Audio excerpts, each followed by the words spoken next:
The room was full of lab technicians and professors, so the man hurried to hide from the eyes and ears of strangers. The female voice on the other end was asking if it was true that he had been reprimanded at work and suspended. As he walked down the stairs, he nodded at the question and confirmed with a short, "Uh-huh." A month's suspension had already been decided, but even under these conditions, he had no intention of changing jobs. It wasn't because I was patient. In fact, I would have been happy to just up and quit. But I was stopped by money problems. He couldn't quit his job now, since no one but him could pay his parents' debts. But his interlocutor thought otherwise and suddenly suggested reconsidering their relationship. It was so unexpected and shocking that the man froze for a moment, trying to figure out if he had misheard. His colleagues at work constantly whispered about her, and this time they asked about his misdeed, interfering with his work and creating discomfort. He tried to explain that he had done nothing wrong. He was just maintaining his moral principles. So why was she doing something like that? But the girl was serious in her decision and seemed to have no intention of changing it. Finally, it dawned on him that his beloved was really going to leave him. He clenched his teeth, trying to calm down so as not to say too much. Unwilling to believe the cruelty of what was happening, he asked, so yawned to think again. Asked if she understood how difficult it was for him now. She was always on his side, at least that's what she said, so what has changed now? The girl tried to explain that even if they were in different departments, they were still having an office romance. And now he had a falling out with the director of the research institute, so it would be very difficult for her. All eyes are on her because of this, it's hard. But she also has to understand that the director is far from an angel, but apparently, like everyone else, he prefers to pretend that he doesn't see anything. So Yan merely confirmed her ex-lover's words, cutting off some important thread in his soul. I thought we've already talked about this a couple of times. I'll say it for the last time. Don't be mad at me. You're not a child anymore and you're not even 20 years old, so I'm sorry. I'm hanging up and thank you for everything. On the other end of the line, a drawn-out beep was heard, replacing her voice. The girl asked me not to call her anymore. She hung up on me over the phone. It's so stupid and so humiliating. He couldn't believe that she would do this to him at such a difficult moment in his life. The man clutched the phone almost to the point of cracking, trying to cope with the anger that was rising. But the emotions were stronger. They took over my head, not allowing me to think normally and assess the situation sensibly. He jumped up abruptly, growling something inarticulate into the empty stairwell, letting off steam. The director of the research institute, that idiot Kim Hyun-taek, is to blame for everything. If it weren't for him, everything would have been fine. Everything could have been different. In this world, even if you follow your dream and defend your principles, you will have to pay for everything. But now, there is no point in being angry. Why did he have a falling out with Director Kim in the first place? Let's go back in time to 4 days ago, when Ryu Yeonjun was suspended from work and removed from the department. Laboratory, a normal working day? A man was examining biological samples from a new series. Suddenly, the door swings open, revealing a breathless and excited colleague on the threshold. He excitedly informed Dr. Ryu that their company's management had purchased Celicure, a new liver cancer treatment from Celicure. Yongjong flinched and turned an incredulous gaze to his colleague. The management invested 10 billion won in Celicure to acquire the drug.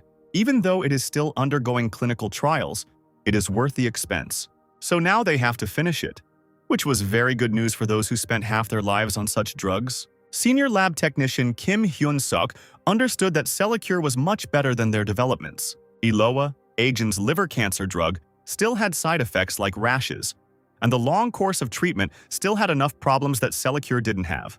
In the midst of the conversation, the person in charge of research, Hyun Mi-ju, entered. The men immediately turned towards the sound, getting ready to share the good news with their colleague. The girl was also happy with such a gift from fate and management, because now they would be able to move forward. Ryu enthusiastically suggested that everyone finish and sell the medicine as soon as it arrived. Everyone was thinking that the adventurous company Celicure would still be able to create a new medicine, but their company also achieved good results, even if Celicure will work much better.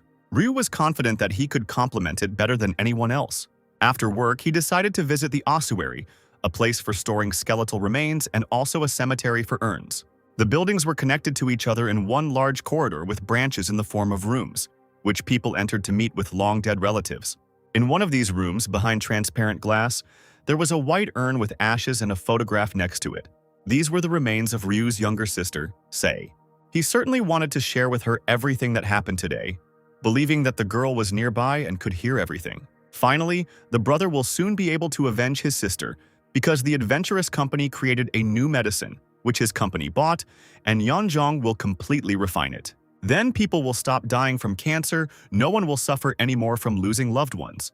Because brother will do everything to make sure that no one else goes through the same hell as him. The next day, Ryu was unexpectedly called by the director. He tried to find out why the doctor was so eager to see Celicure. The answer was simple. It is better than Eloa, it has no side effects, and a high clinical cure rate. The director was not satisfied with the answer and asked if the guy had thought about his bad sides. The doctor froze, trying to understand what Kim was talking about. The cost of Celicure is quite low. The medication's properties are superior, there are no side effects, and the full recovery period is short. So what are the downsides? With Celicure, you can be cured in 2 years. With Eloa, in 5 years. In any case, the patient will have to choose between these two drugs. What would be better, given the company's sales? Ryu finally understood what the director was getting at. Eloa is more expensive than Celicure. The period until full recovery is longer, Eloa's sales are higher, but Celicure is more profitable in every sense. Director Kim had bought Celicure from the very beginning to get rid of him. So now he ordered the young doctor to stop daydreaming and do as he said, forgetting about Celicure. Everyone else in the company knew this too, because there was no one as naive as Ryu. Everyone understood that what was needed was profit, not results. After all, science costs money. The monthly salary must be paid from the company's earnings, and reagents for research must be purchased from them. This is not a university but a company. It needs profit, it needs money. Ryu's eyes finally opened, albeit a little late. The man in front of him was not a scientist, he was just a salesman, a director who thinks only about income and not about a good goal. Everyone in the anti-cancer drug department knew about it, and no one had any questions. Scientists who develop anti-cancer drugs themselves pretend not to know how to get rid of the best of them. They are all fake. No one has the same goal as Yeonjun, they only want money, and lots of it. Fraudsters, Ryu said quietly, without raising his head, so the director did not hear his words. The doctor was overcome with anger and disgust, towards them all and towards himself. The injustice and contempt made him feel like he was going to vomit and throw up. The director did not understand why his subordinate suddenly fell silent, so he called him again. But the man did not react. His head was filled with completely different thoughts about his elders, whom he trusted so much, whom he respected and followed. The best pharmaceutical company in the world, Agin, turned out to be a fake. Ryu slammed the table in anger, feeling hurt and annoyed that all this time he had been a member of a circus troupe and not a research company. The director did not expect such a turn of events, and even jumped back, just as he did not expect that the quiet and modest-looking doctor would suddenly call him a scumbag. The man was disgusted by the thought that this money hunter called himself a scientist. Ryu stood up and silently turned towards the door. The director tried to call out to him, to somehow detain him, but he did not react and continued moving. Just before the door, he stopped for a second, thinking about how he had wasted so many years. His goal, his research, it was all useless, time wasted. Unable to accept this, he nevertheless decided to simply leave silently, accepting defeat. Enough time has passed since then, but coming to terms with the situation was more difficult than expected. Even alcohol didn't help to distract from the gloomy thoughts, neither drowning the bitterness of separation nor the broken hopes of achieving good goals. As time went on, it became increasingly difficult, as the goal that Ryu had strived for and thought he was about to achieve crumbled to dust. A month without work flew by rather quickly, but if you think about how the man spent most of it, it becomes sad. He drank heavily and daily, not remembering anything from those days. The disappointment and despair he experienced in the company made him dependent on alcohol. At some point, he became so ill that he had to see a specialist. After a visit to the hospital, everything became clear. The diagnosis was disappointing: hepatitis. The doctor sternly warned that if the man continued drinking, he could develop liver cirrhosis, which could eventually lead to death. Ryu left with the thought that it was really time to stop. His life is hard, of course, but not to the point of committing suicide. If he loses his strength, the lives of his parents and sister will go down the drain. And his departed younger sister should no longer be ashamed of her brother. He must come to his senses and face it all again. Finally, the suspension ended, and Ryu was transferred to another department with the slightly strange name of Life Creation. Having thrown open the door, the guy immediately introduced himself from the threshold, clearly unhappy with the fact that he had been shoved into this cesspool of an institute. No one reacted to his appearance in any way, because the only person in the room was sleeping peacefully, leaning back in his office chair. The man sighed, realizing that there was nothing to be gained in this place since the staff was shirking their work. The life-creating department. This includes fatty acids, nucleotides, electrolytes, and the like. Also, the artificial synthesis of living cells with appropriate stimulation, and ultimately the search for forms that create life. This department is superficially oriented. They themselves do not know what they are researching and what the results should be. Ryu noticed a sign that said laboratory and decided to see what was there. The real reason Agen founded this department was to isolate problematic employees like Yeonjun. To the doctor's surprise, the laboratory turned out to be extremely clean, although it felt like no one was there at all. Computers stood in neat rows against the wall, and on the table in the middle were microscopes, ready for use. The electrophoresis kit and the Geldoc system seemed to have everything that was needed. Suddenly, he was distracted from studying his surroundings by a noise. Something was bubbling and crackling, as if it was about to explode. The man turned his head, looking for the source of the sound. Finally, he noticed that there was a test tube in the heating block, and it was the one making those sounds because the liquid in it was almost boiling. A heat block is a device that regulates the test substance to a specific temperature. Apparently, a reaction occurred while the object was left unattended. The lab technician was apparently chilling out somewhere. The lid on the flask covering the contents was barely holding on and was about to fly off to conquer space. Realizing that he would have to decide what to do with the test tube later, Ryu grabbed a pair of tweezers, intending to pull it out of the heater. My hands were shaking, which affected my speed and accuracy. And yet, Yeonjong finally pulled out the flask, revealing its contents. It was still bubbling and expanding, as if the heating continued. Ryu quickly poured the liquid into a glass test cup. Finally, the reaction began to subside. The substance became lighter, acquiring a pinkish tint.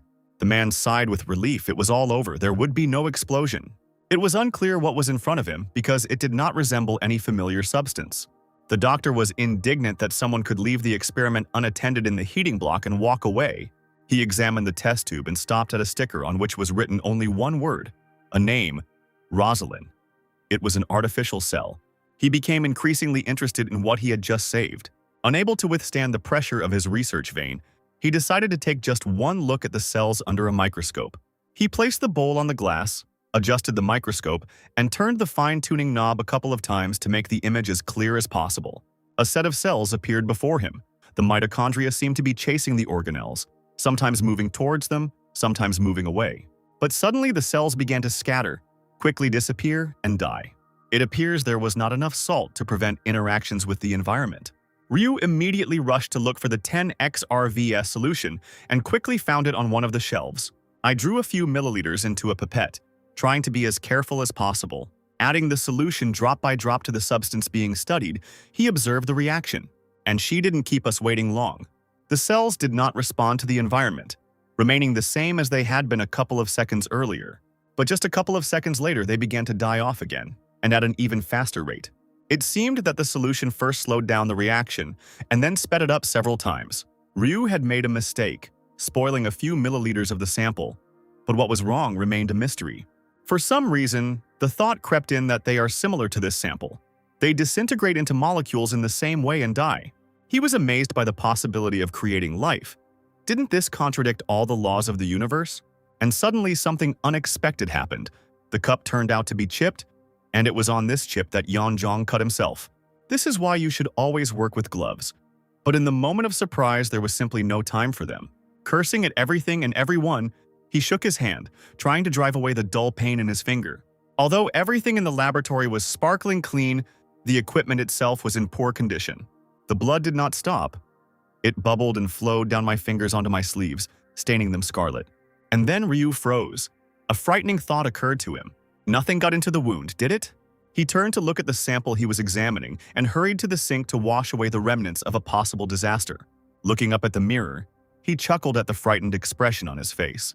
And again he shuddered, noticing a strange sensation on his cut finger.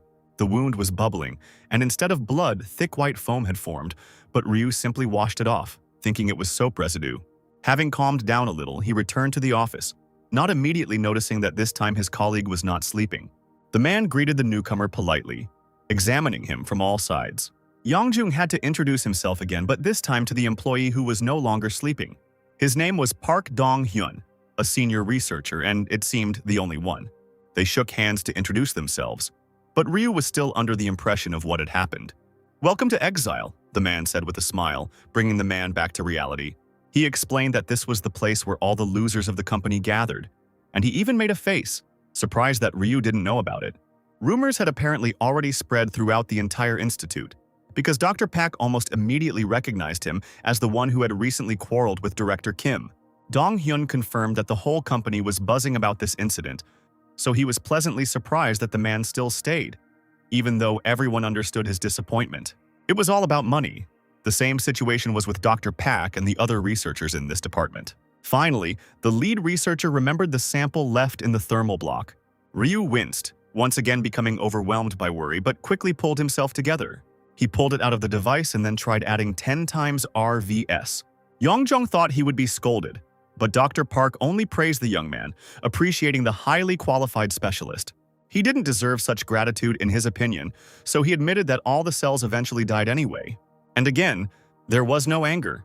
The man simply said that the experiment had been failing for 2 days now. In any case, the top brass didn't expect anything from this project, so there was no need to worry. The doctor handed Ryu a can of coffee, reminding him that there was an important seminar coming up soon, just like at the end of every year. The man seemed to have just remembered that each department had to submit some kind of project with an already achieved result. Suddenly, a sharp pain shot through my head, echoing as a noise in my ears, making it difficult to think. Yongjong blinked several times, but nothing went away. On the contrary, the dizziness grew stronger, and the picture before his eyes began to blur. He looked at Dr. Pak, but all he saw was his blurred face, and his voice was becoming less and less audible.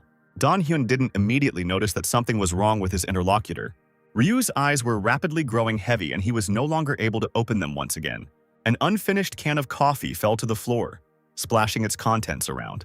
The man who had been holding her lost consciousness, and she hit the floor tiles with a clang. Dr. Pak tried to bring his colleague back to consciousness, but it was all in vain. He lay motionless on the floor, taking short, slow breaths. He screamed, called for help, asked someone to call an ambulance, but no one heard. A few hours later, an unconscious boy brought from the research institute was delivered to the regional hospital. Doctors examined him and sent him to rest, finding nothing dangerous to his health and explaining the incident as simple fatigue. One of the medical staff came in just in time to check on Ryu. The guy had just opened his eyes. Still not understanding where he was, he looked around the area, meeting the gaze of a man in a white coat.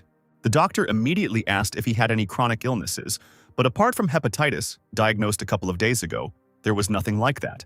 Hepatitis can cause anemia, but just in case, Ryu was offered a checkup to make sure everything was okay. Ryu didn't answer, trying to piece together his blurry consciousness. His eyes kept trying to roll back, but the guy held on, choosing one point to focus his attention. But the doctor decided that Yongjong simply didn't hear him, and even leaned closer. But the guy was somewhere else. He was confused, not by the questions, but by what he saw in front of him. A strange, translucent screen with a large inscription, "The creation of life is the kingdom of God." This is what caught his attention and did not allow him to fully come to his senses, but apparently, only he saw this strange something. The doctor was lenient, having become accustomed to all sorts of nonsense over the years, so he calmly clarified what exactly the patient was seeing in front of him.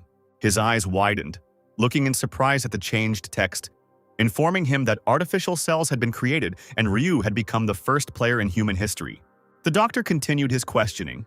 He was interested in what was written there, but the guy himself was not sure whether he correctly understood the meaning of this text. The doctor suggested that these might be auditory hallucinations, but the patient did not confirm this theory. Rather visual, it's easier to explain what he saw. It can't all be real. Ryu jumped out of bed, trying to comprehend his situation. Meanwhile, the system notified that the artificial cells had restored his body. In addition to the visual ones, auditory hallucinations were also added, which the guy quickly told about. Something was ringing right in his head, like the sound of an alarm clock, and it occurred every time the text in the translucent window changed. The doctor wrote down everything that was said in the medical record, making some notes at the same time. When asked if there was anything else, Ryu replied that he didn't really understand, but that seemed to be it. He raised his hand, wanting to touch the unknown. His finger touched something that at first glance seemed ephemeral. The screen responded with an unpleasant coldness and flickered. A second later, he disappeared completely, not before slamming loudly as if someone had closed a door nearby. The doctor, who had been observing the patient's actions the whole time, opened his mouth slightly, trying to understand what was happening and what he should do about it. He promised that Ryu would be discharged today, and that tomorrow he would go to neuropsychiatry because with such symptoms it would be better to see a specialist. They decided to book a time right away without going anywhere. After leaving the hospital, Yeonjong noticed something strange. This could not help but shock and arouse suspicion. He was holding a container of lenses in his hands, which he definitely hadn't worn. Then why is everything so clearly visible, since vision cannot be restored on its own without a special operation? In addition, the back pain is gone, and the throbbing pain in the upper abdomen has subsided. And everything is fine with the neck, with all the joints too.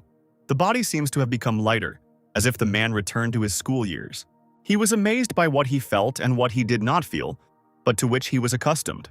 It was only towards evening that Ryu reached home, slowly trudging through the city and looking somewhere at his feet. His head was filled with thoughts about everything that had happened in the laboratory and was happening now. It was hard to believe in healing magic or anything like that, but there was no other explanation yet.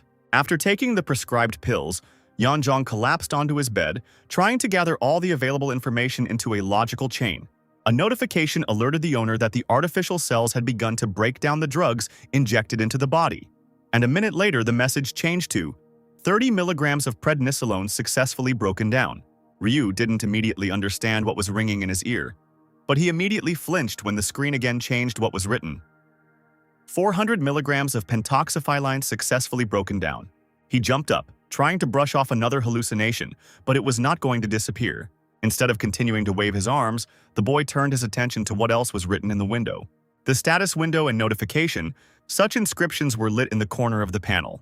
These buttons seemed to be begging to be pressed, and the guy took the risk. Another alarm clock sounded, and the inscriptions changed.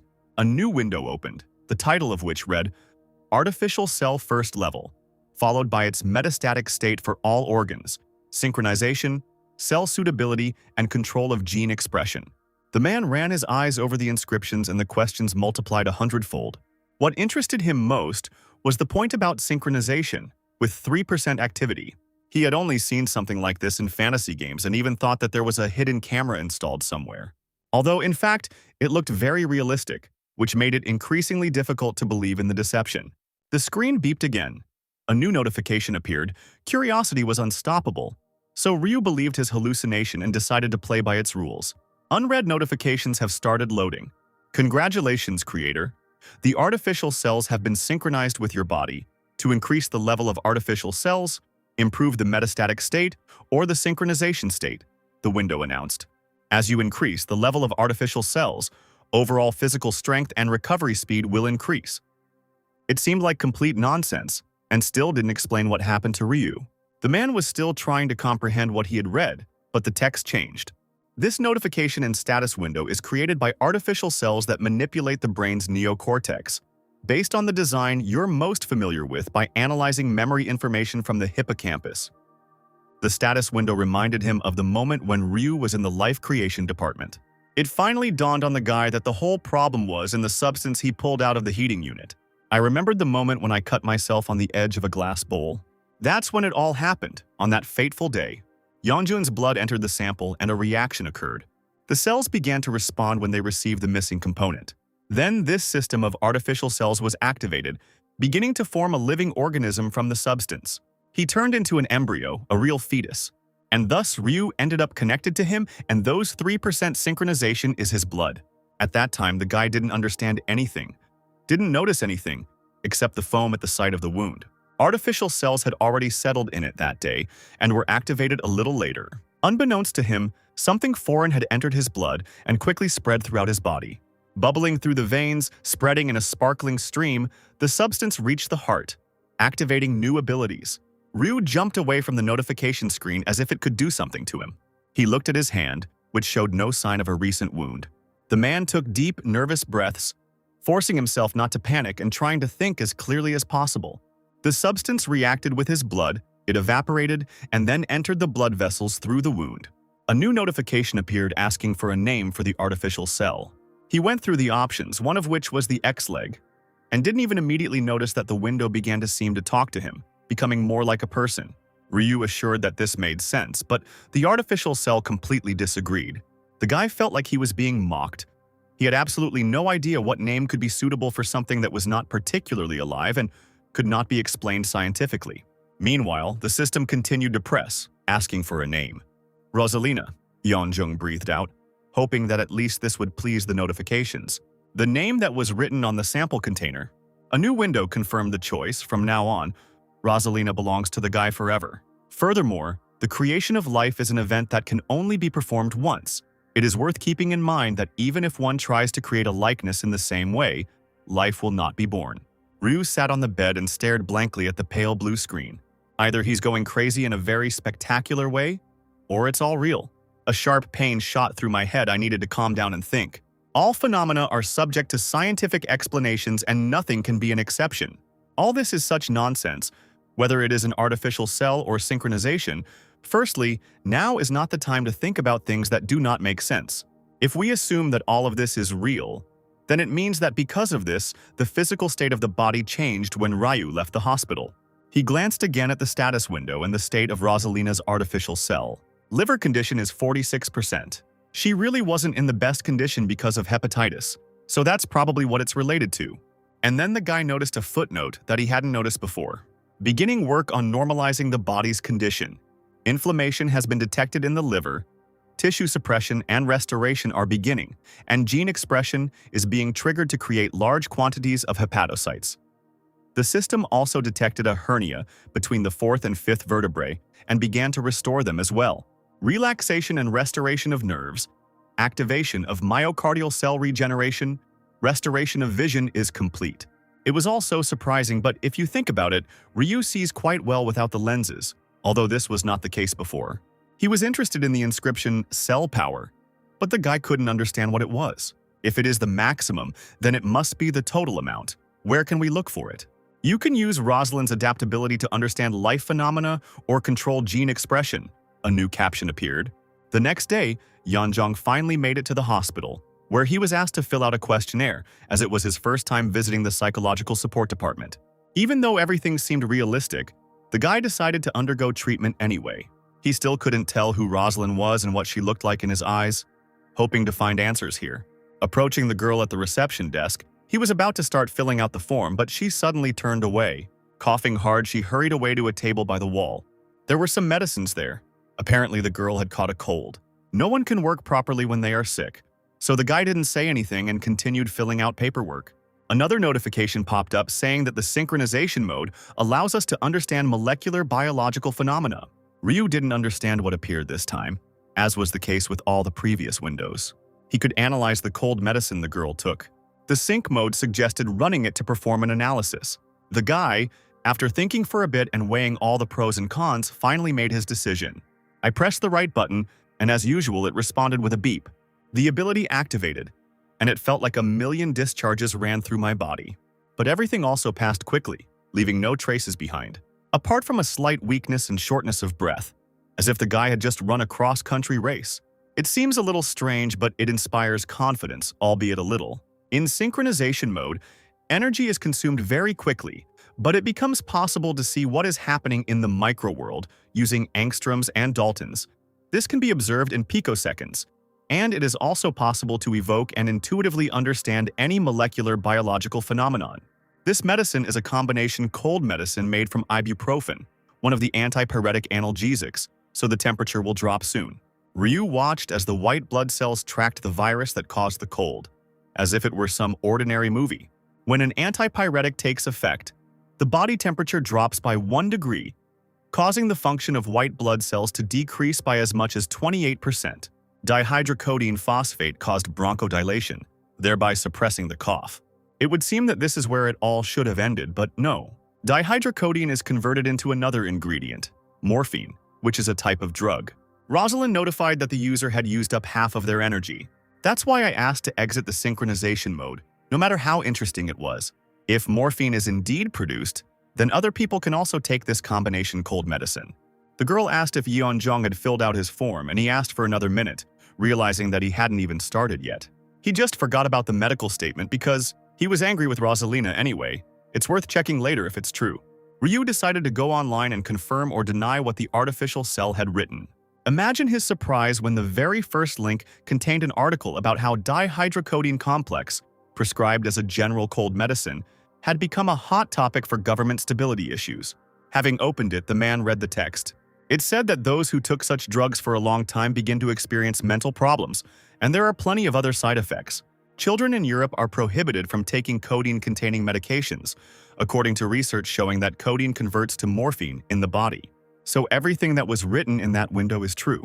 Just by looking at the cold pills, Ryu could see not only the composition of the drug, but also its effect on the body. Now it was more difficult to deny the obvious. Rosaline is not a hallucination or psychosis. This is reality, a magical ability obtained in just one morning. While he was thinking, a dark-haired guy quickly entered the door nearby, attracting Ryu's attention. He wondered if it was worth checking everything again. One more time just to satisfy interest. Sync mode. Want to know more about Cho Hyunbyun? That's his name. A disease commonly known as schizophrenia. A person suffering from it experiences severe hallucinations and may commit dangerous and inappropriate acts without realizing it. Come to think of it, sync mode has already been used today. Will there be any problems with this? The guy pressed the button anyway and immediately regretted it. My head was filled with strange, eerie voices. Albinin eventually defeated Say Me Rule because you acted like an idiot. Oh, 23, 7, 6, 40. Behind. No, not behind you. The voices mingled as if trying to shout each other down. One was talking about some killer, the other was shouting about danger. They were talking some kind of incoherent nonsense that could drive even a healthy person crazy. Cat, book, shoe sole. Time goes by, cat saliva, book, torn book, shoe sole. All these words had no meaning. How did you end up here? You're looking into my head right now, aren't you? How did you end up here? One of the voices suddenly started asking questions, as if addressing Yeonjun. The guy felt as if someone was looking straight at him from somewhere in the depths of his consciousness.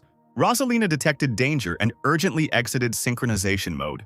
Ryu puffed like a cornered animal, trying to get away from what was happening and drive away his panic. Every person suffering from schizophrenia experiences different hallucinations. And if a person develops this disease, they may start hearing strange voices in their head.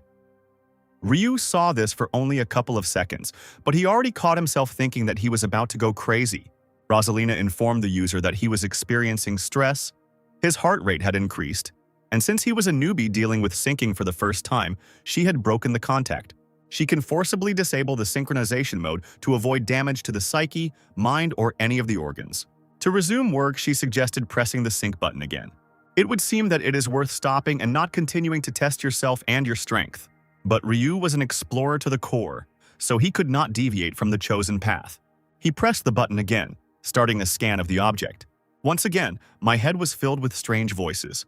Their speech became completely incomprehensible. It was simply impossible to make out the words.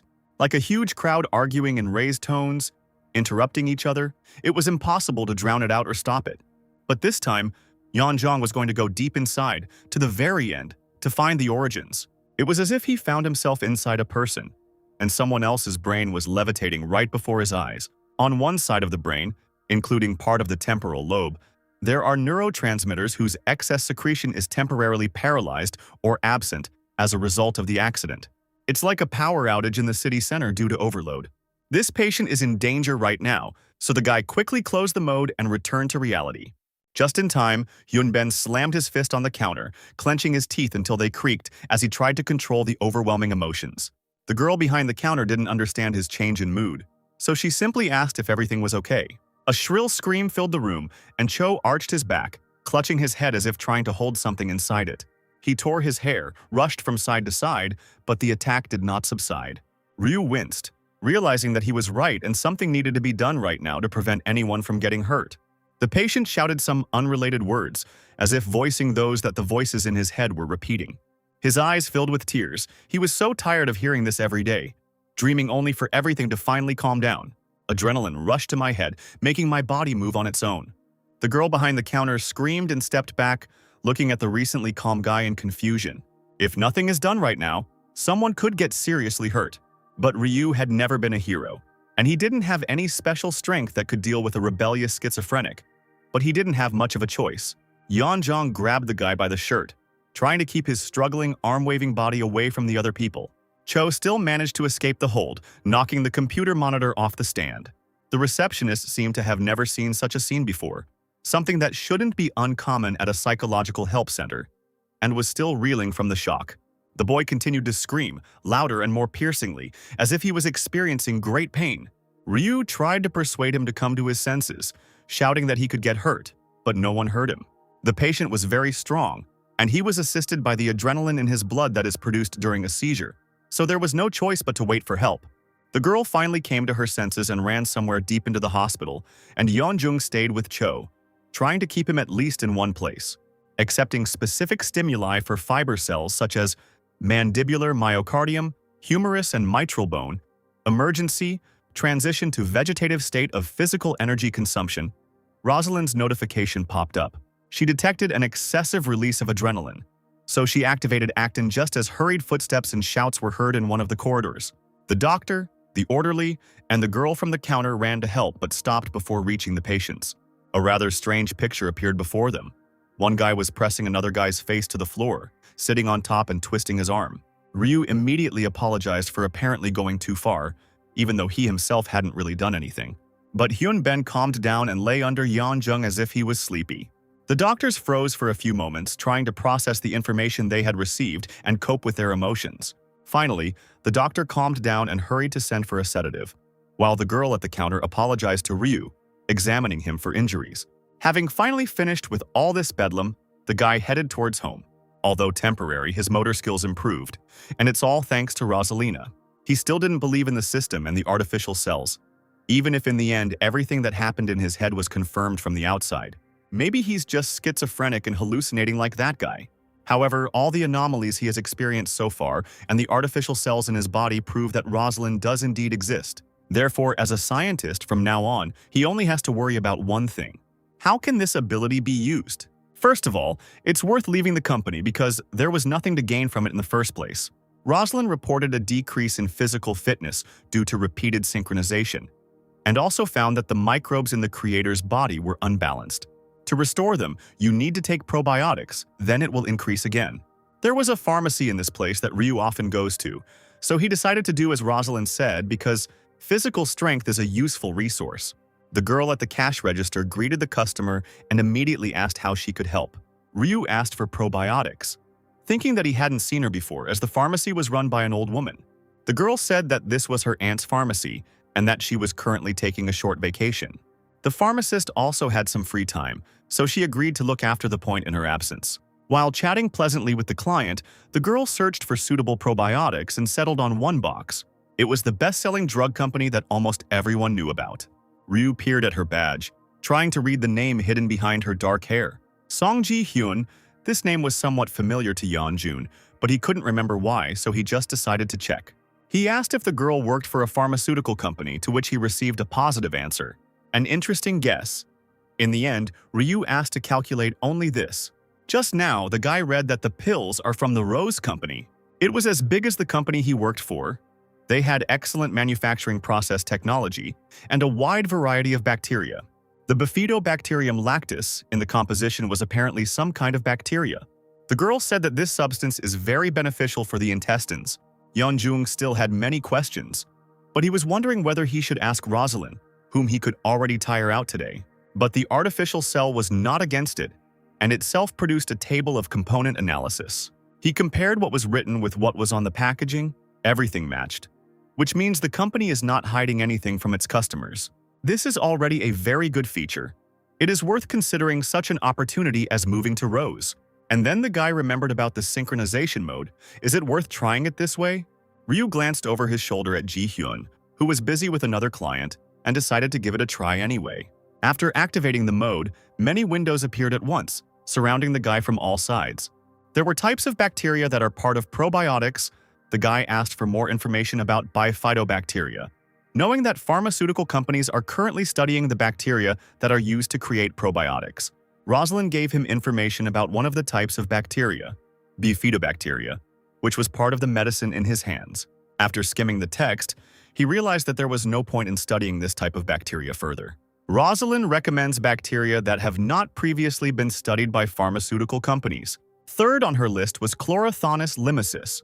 There are still many areas of biology that are still unexplored, and countless scientists are wandering through the sea of knowledge with a poor map. Rosaline's abilities are like a powerful, high-resolution satellite with a view of Earth. He returned home when it was already dark outside. Having finished all his business, he returned to what he had thought about in the pharmacy.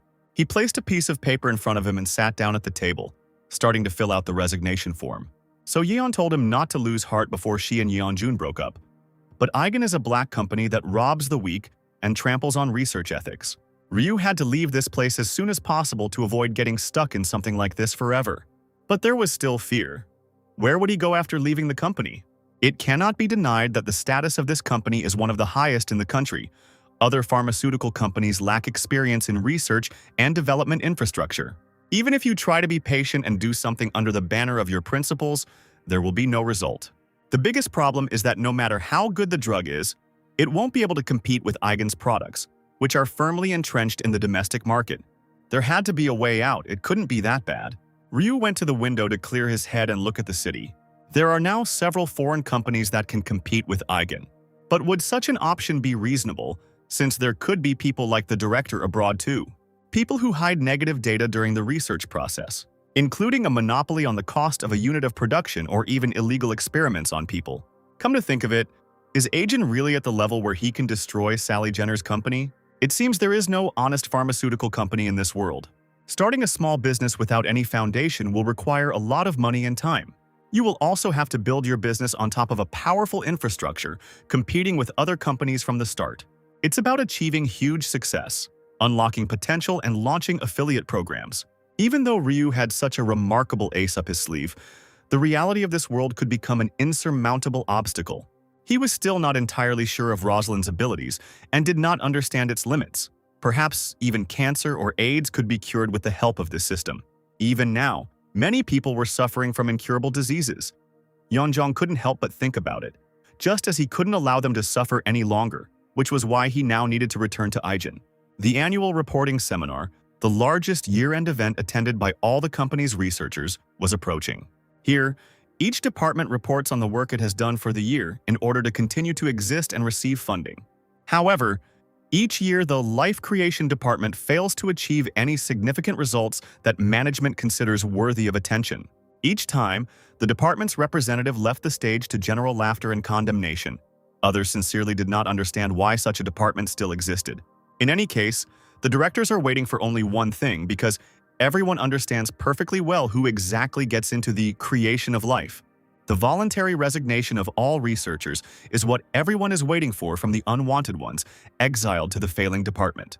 Don Hyun understood this perfectly well, and now, looking at his statement, he thought of only one thing. How will his family react to the latest not-so-good news that his father was not just transferred, but fired? He had mixed feelings about this, but no matter how hard he looked, he couldn't find another way out. He would have to go through this hell again, just like then, a couple of years ago. The cursor occupied the Yes button, and the computer system asked if the user really wanted to delete everything. Yeonjung returned to work and was finally able to meet the rest of the department's employees, while learning that he was, in fact, a famous doctor, recommended by the director himself. The first to introduce herself was a slightly plump girl with a short haircut, who was senior research fellow Jong Hye-rim. She was previously part of the protein research and processing team, but for certain reasons she transferred to this department. They bowed to each other in greeting. The line moved to another employee, but he was in no hurry to introduce himself. Dr. Go Sun-yeol informed the senior that there was still a minute left in the lunch break and he would rather spend it on the phone than getting to know the new guy.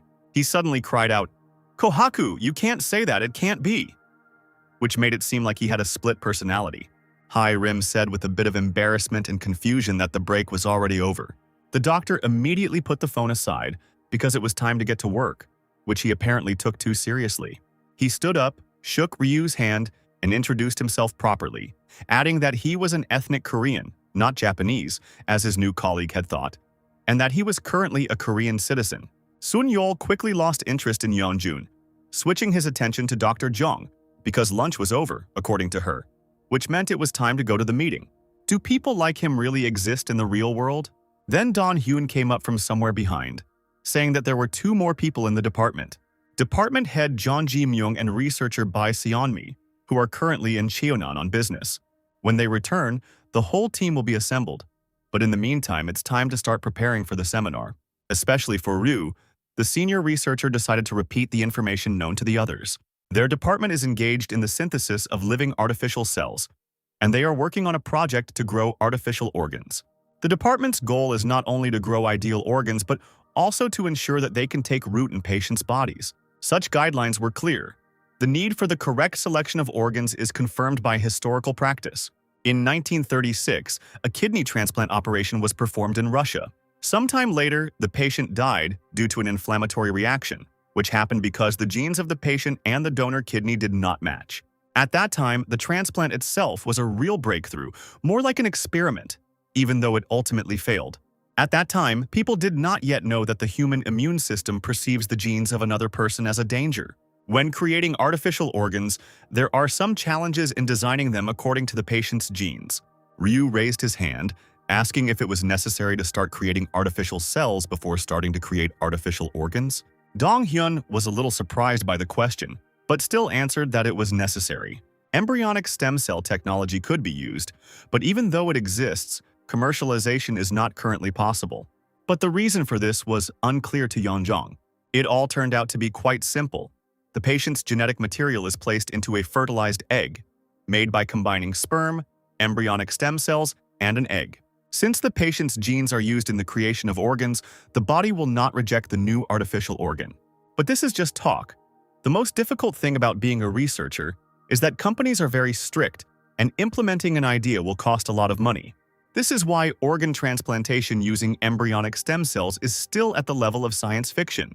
Even if something like this could be done in theory, and even if it were implemented in practice, no one would allow such an expensive thing to be launched into large-scale consumption. But there is one more catch. Even if it were not difficult and not so expensive, the downside remains. If you can't find a fertile woman willing to donate her eggs, there's no point in even trying. A notification appeared in front of Ryu, asking him to enable synchronization in order to find out how normal cells could be converted into embryonic stem cells. The use will cost physical strength, this time just 2 units, without being calculated in seconds. If transformation is truly possible, it would seem that all the previously raised issues that had been holding the department back could be resolved at once. Ryu raised his hand, wanting to propose Rosalina's idea to help his colleagues in their research, and himself at the same time. But first, he asked, is there a way to transform normal cells, such as skin tissue or oral epithelial cells, into embryonic ones? Dong-hyun thought deeply, a thought that had never even occurred to him before. But Yeonjong was right in his assumption, if it was really possible. This will revolutionize the field of organ transplantation. But if this is still impossible, then medicine in this regard will stand still, as will the life creation department. Ryu kept hesitating. He was almost sure that Rosaline had a solution to this problem. But how could he present it so that they would believe him in words? How could he convince others that he was right? Dr. Jong caught everyone's attention, deciding to interject her opinion into the conversation. If everything works out, the Nobel Committee will come to Yeonjun and say, "Doctor, you have received the Nobel Prize in Medicine." If, of course, all the members of the department had enough skills for this, Don-hyun asked if Ryu had any new technologies or research results. To which the guy answered negatively, because apart from Rosaline's theory, he had absolutely nothing else. Sun Yeol caught his attention by loudly slamming a can of soda on the table, believing the new guy's words to be absurd. After all, once cells divide, they can no longer return back, even in most RPG games. Once talent points are distributed, they cannot be changed. The same is with human cells. The guy decided to remain silent since for now, he had nothing to say in response. Dr. Pak decided to end this conversation and suggested focusing on the synthesis of artificial cells, starting to talk about one experiment. Meanwhile, Ryu turned to Rosaline. He didn't know much since this topic was not his original specialization. The notification window still flickered enticingly before my eyes, as if asking me to accept the offer and study the information on cell transformation. He believed that Rosaline could not be wrong, because it was probably an innovative method that had not yet been discovered in this world. If this technology is effective, there will be no need to fertilize the egg by collecting biological material. It will be possible to take the skin of a patient who needs a heart transplant and use it to create a heart. Since these are the patient's own cells, rejection of the new organ will be impossible. Ryu began to read the text more carefully, trying not to miss a single detail. And just as he was about to move on to the next page, the screen flashed and went dark, notifying him that his physical strength had run out. As Rosaline's level increases, the recovery speed of her physical strength will increase, so increase her level by improving her transition state or synchronization mode. the system prompted. Yeonjong couldn't help but be upset by this news, which didn't go unnoticed. He didn't know what to do to improve these indicators. He thought about it for a long time until he began to listen to his colleagues' conversation. There was some talk about the final test of 4.87, where the cell membrane failed to stabilize and was eventually destroyed. Ryu felt like he had seen these numbers somewhere before. And then he remembered the flask with Rosaline with exactly the same values. He tried to remember what he had done then, every detail, everything he might have missed. At that time, Rosaline was a chemical mass, showing no signs of life, but as soon as this liquid entered the blood, everything changed. Perhaps it is the ATP in the human cell. Perhaps it is the universal source of energy for all biochemical processes occurring in living systems that influence the birth of Rosaline. It turns out that something can be done from this. Others don't know this information, so now the guy is in a very advantageous position. Even if he were to tell them now about his guess and everything that happened to him that day, no one would believe him, and they wouldn't even bother testing the theory. If ATP is indeed the cause, what should be done? Since this department deals with artificial cells, ATP should be readily available in the lab. The only problem is how to inject it into Rosaline, although this sounds like complete nonsense, but is the only way to revive her is to inject ATP into the body? If Ryu's guesses are correct, it will be possible to gain a huge amount of physical strength, which could have a significant impact on many things. Yongjun could have become an authority on organ transplant technology. But does he really need this? Because his original goal was completely different, far from the one that just flashed through his head. There wasn't much time left to just stand around and rely on others. With only 2 weeks left until the final seminar, will Yeonjong be able to achieve anything in this area? In any case, there is nothing that he is 100% sure of, but now is the time to try to challenge it. When Dong Hyun was about to announce the end of the meeting, moving on to the results of the conversation, the guy decided to ask something. Will it be possible to study the connection of stem cells after their separation in your free time? Sun Yol reminded him that this was absolutely impossible, but was ignored. Ryu glanced at his colleague and then turned his gaze to his boss, waiting for his decision.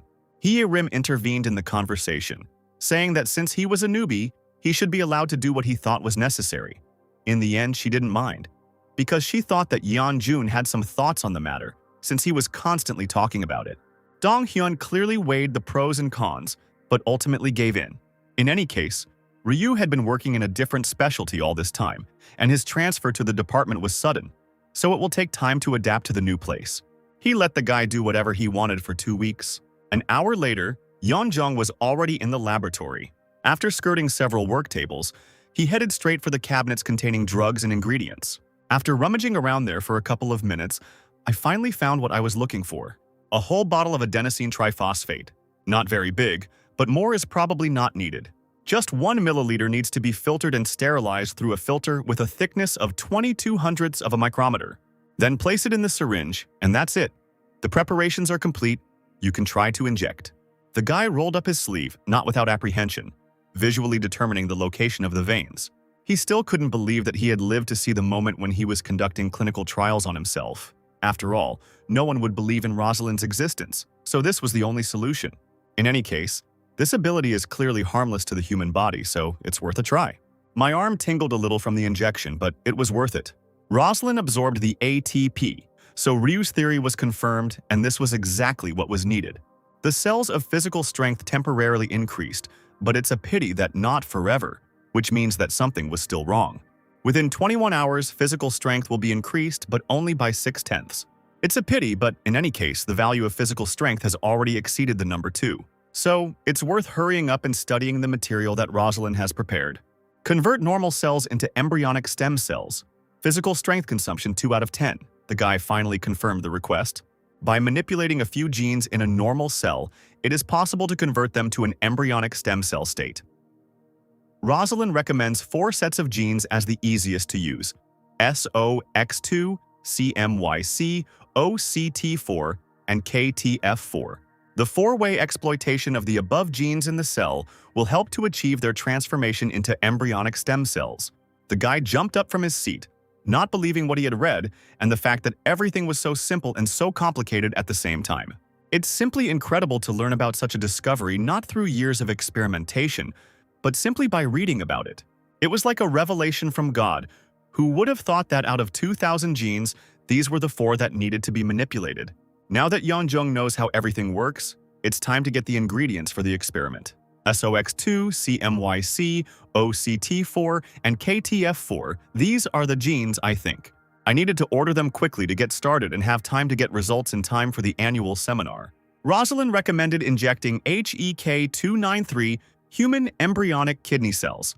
The introduction is done using a retrovirus. After 3 days, it is incubated in the same way as embryonic stem cells. Thus, during this time, the transformation reaction will take place, and in the end, you will get what you need, but you will have to wait. Ryu finally finished his preparations and stretched, loosening his stiff back. All that was left was to wait. A few days later, Don Hyun walked into the lab and immediately noticed the sample in the glass bowl. Yeonjung said that this was the stem cell sample he had obtained. The boss couldn't believe what he heard and saw. But the substance growing in the Petri dish spoke for itself.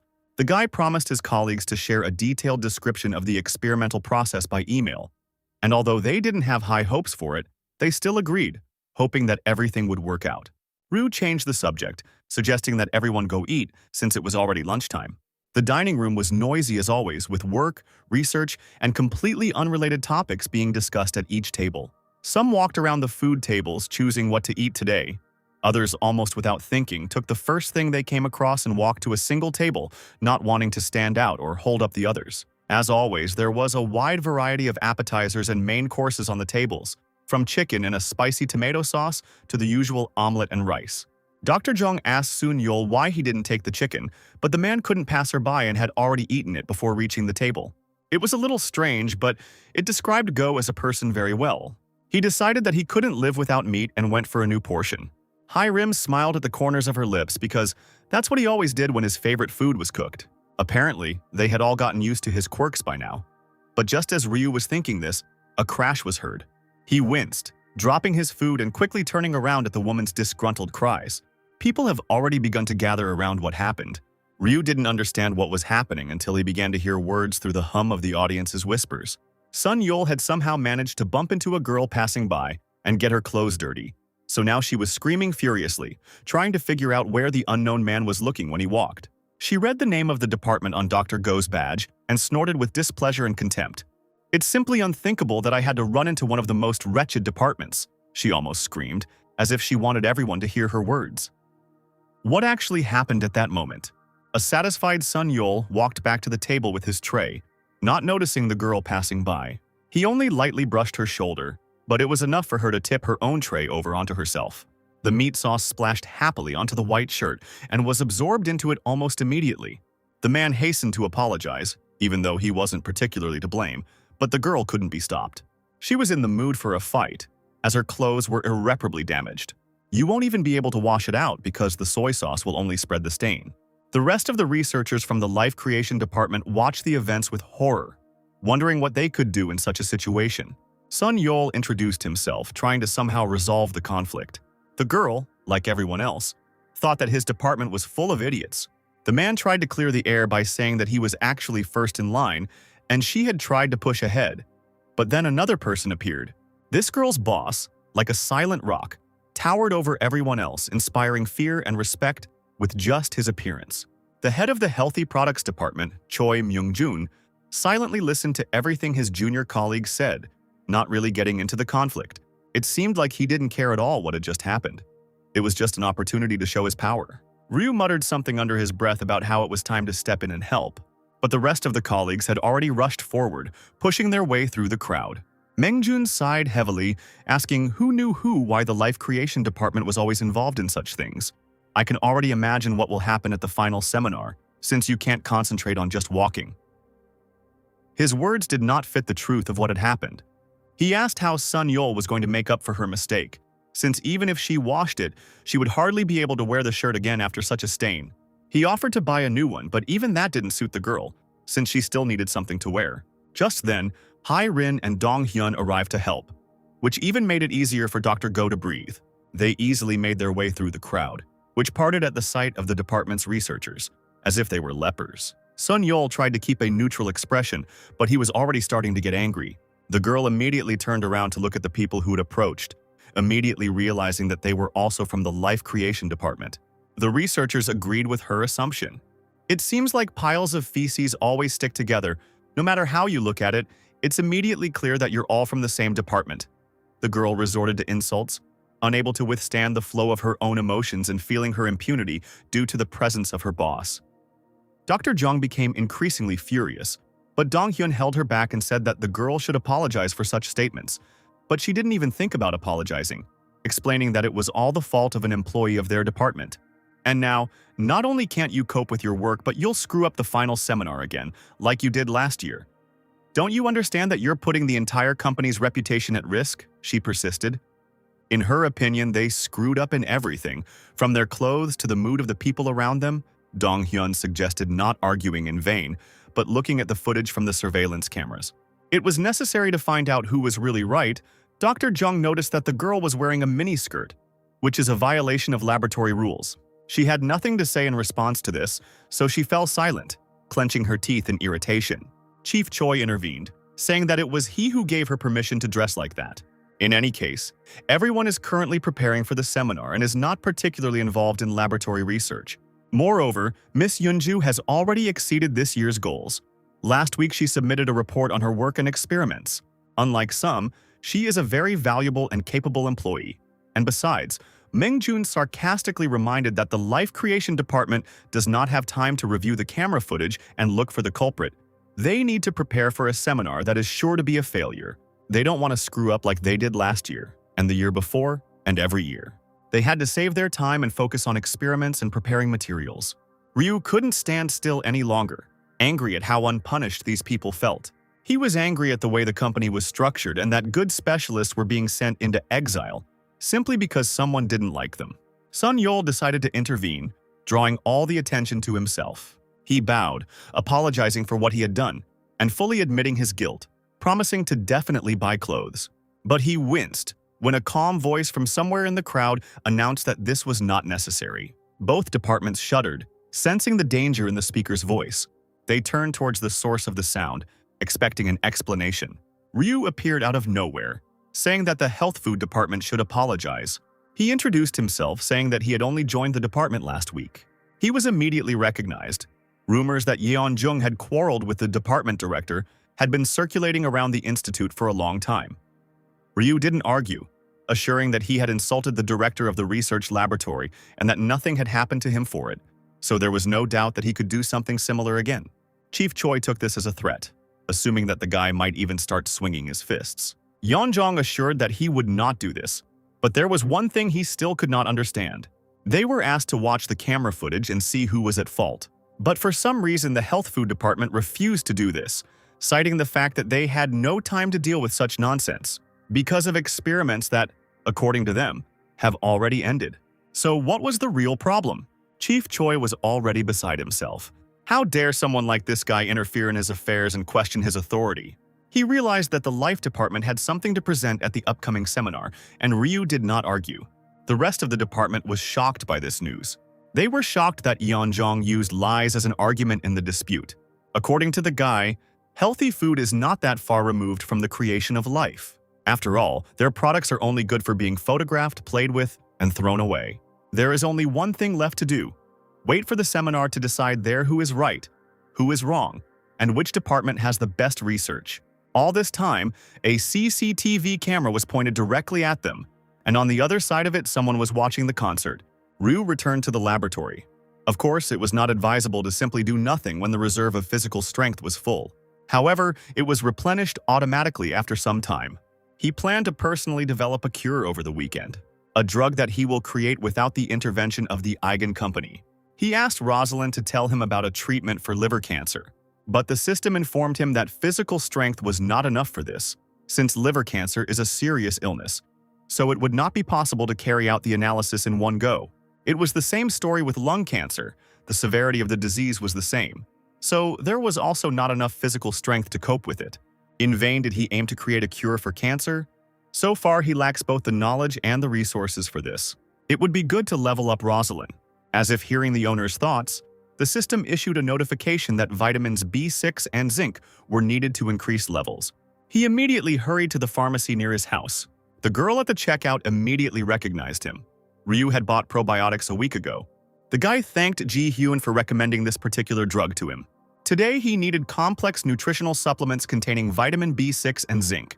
The girl began to rummage through the shelves in search of the necessary medicine. She also remembered what Ryu asked about last time, about bifidobacteria. She asked the company's employees. The research results were slightly inconsistent with reality. The girl asked if the guy worked in the medical field. Last time, she thought he was familiar with the Rose Company.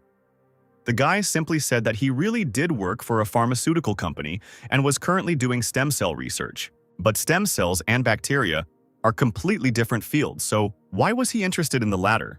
The guy didn't answer, immediately eating one of the pills. The replenishment of vitamin B and zinc was completed. The synchronization speed increased by 1%. The level of Rosaline increased. The physical strength of the cells also increased. The absorption of vitamin in good quality occurred. The physical strength of the cells was further increased. His physical strength had grown much more than he had expected, so he became interested in whose product it was. Dongwon Pharmaceutical Company. Ryu asked if they had any agent drugs. There was one drug that sold more than the others. Its composition is almost identical to the composition of Benefit Alpha, but the product from the company Ajini is twice as expensive.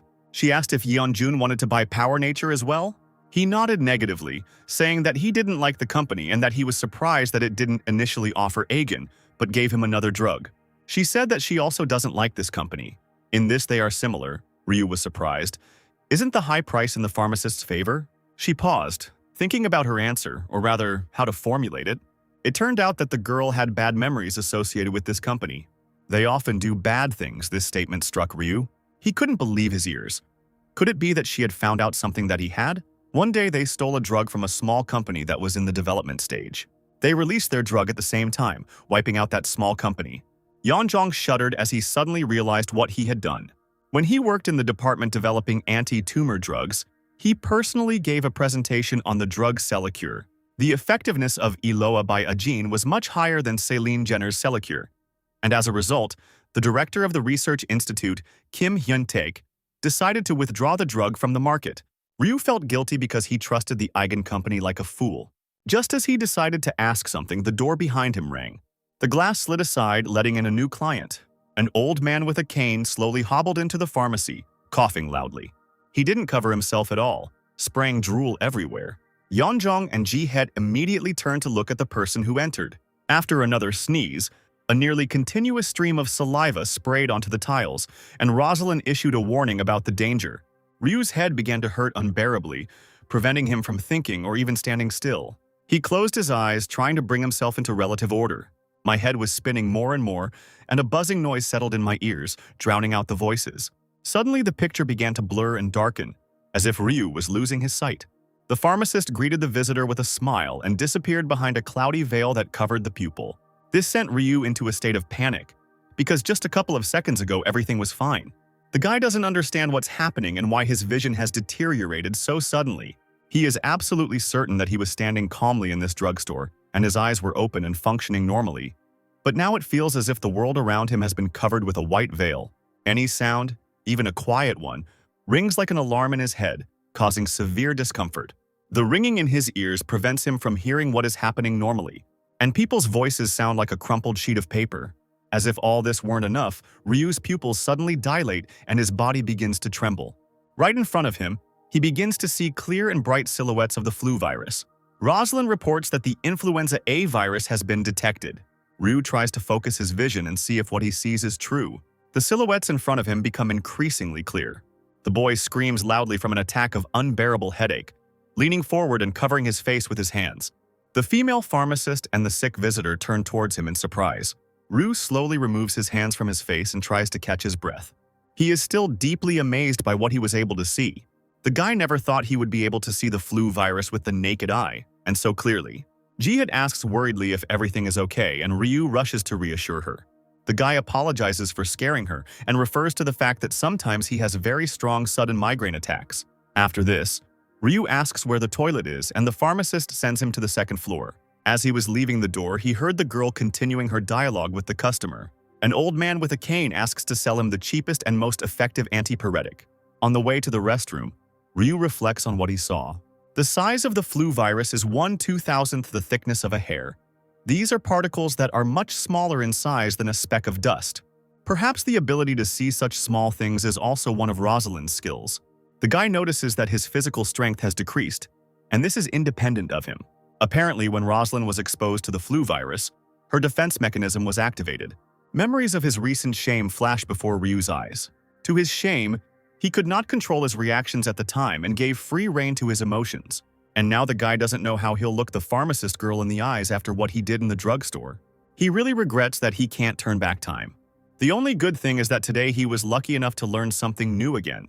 I wonder what the limits of Rosaline's abilities are. After taking a short rest and collecting his thoughts, Ryu is about to head back to the first floor. He opens the door and immediately comes under the close attention of the pharmacist.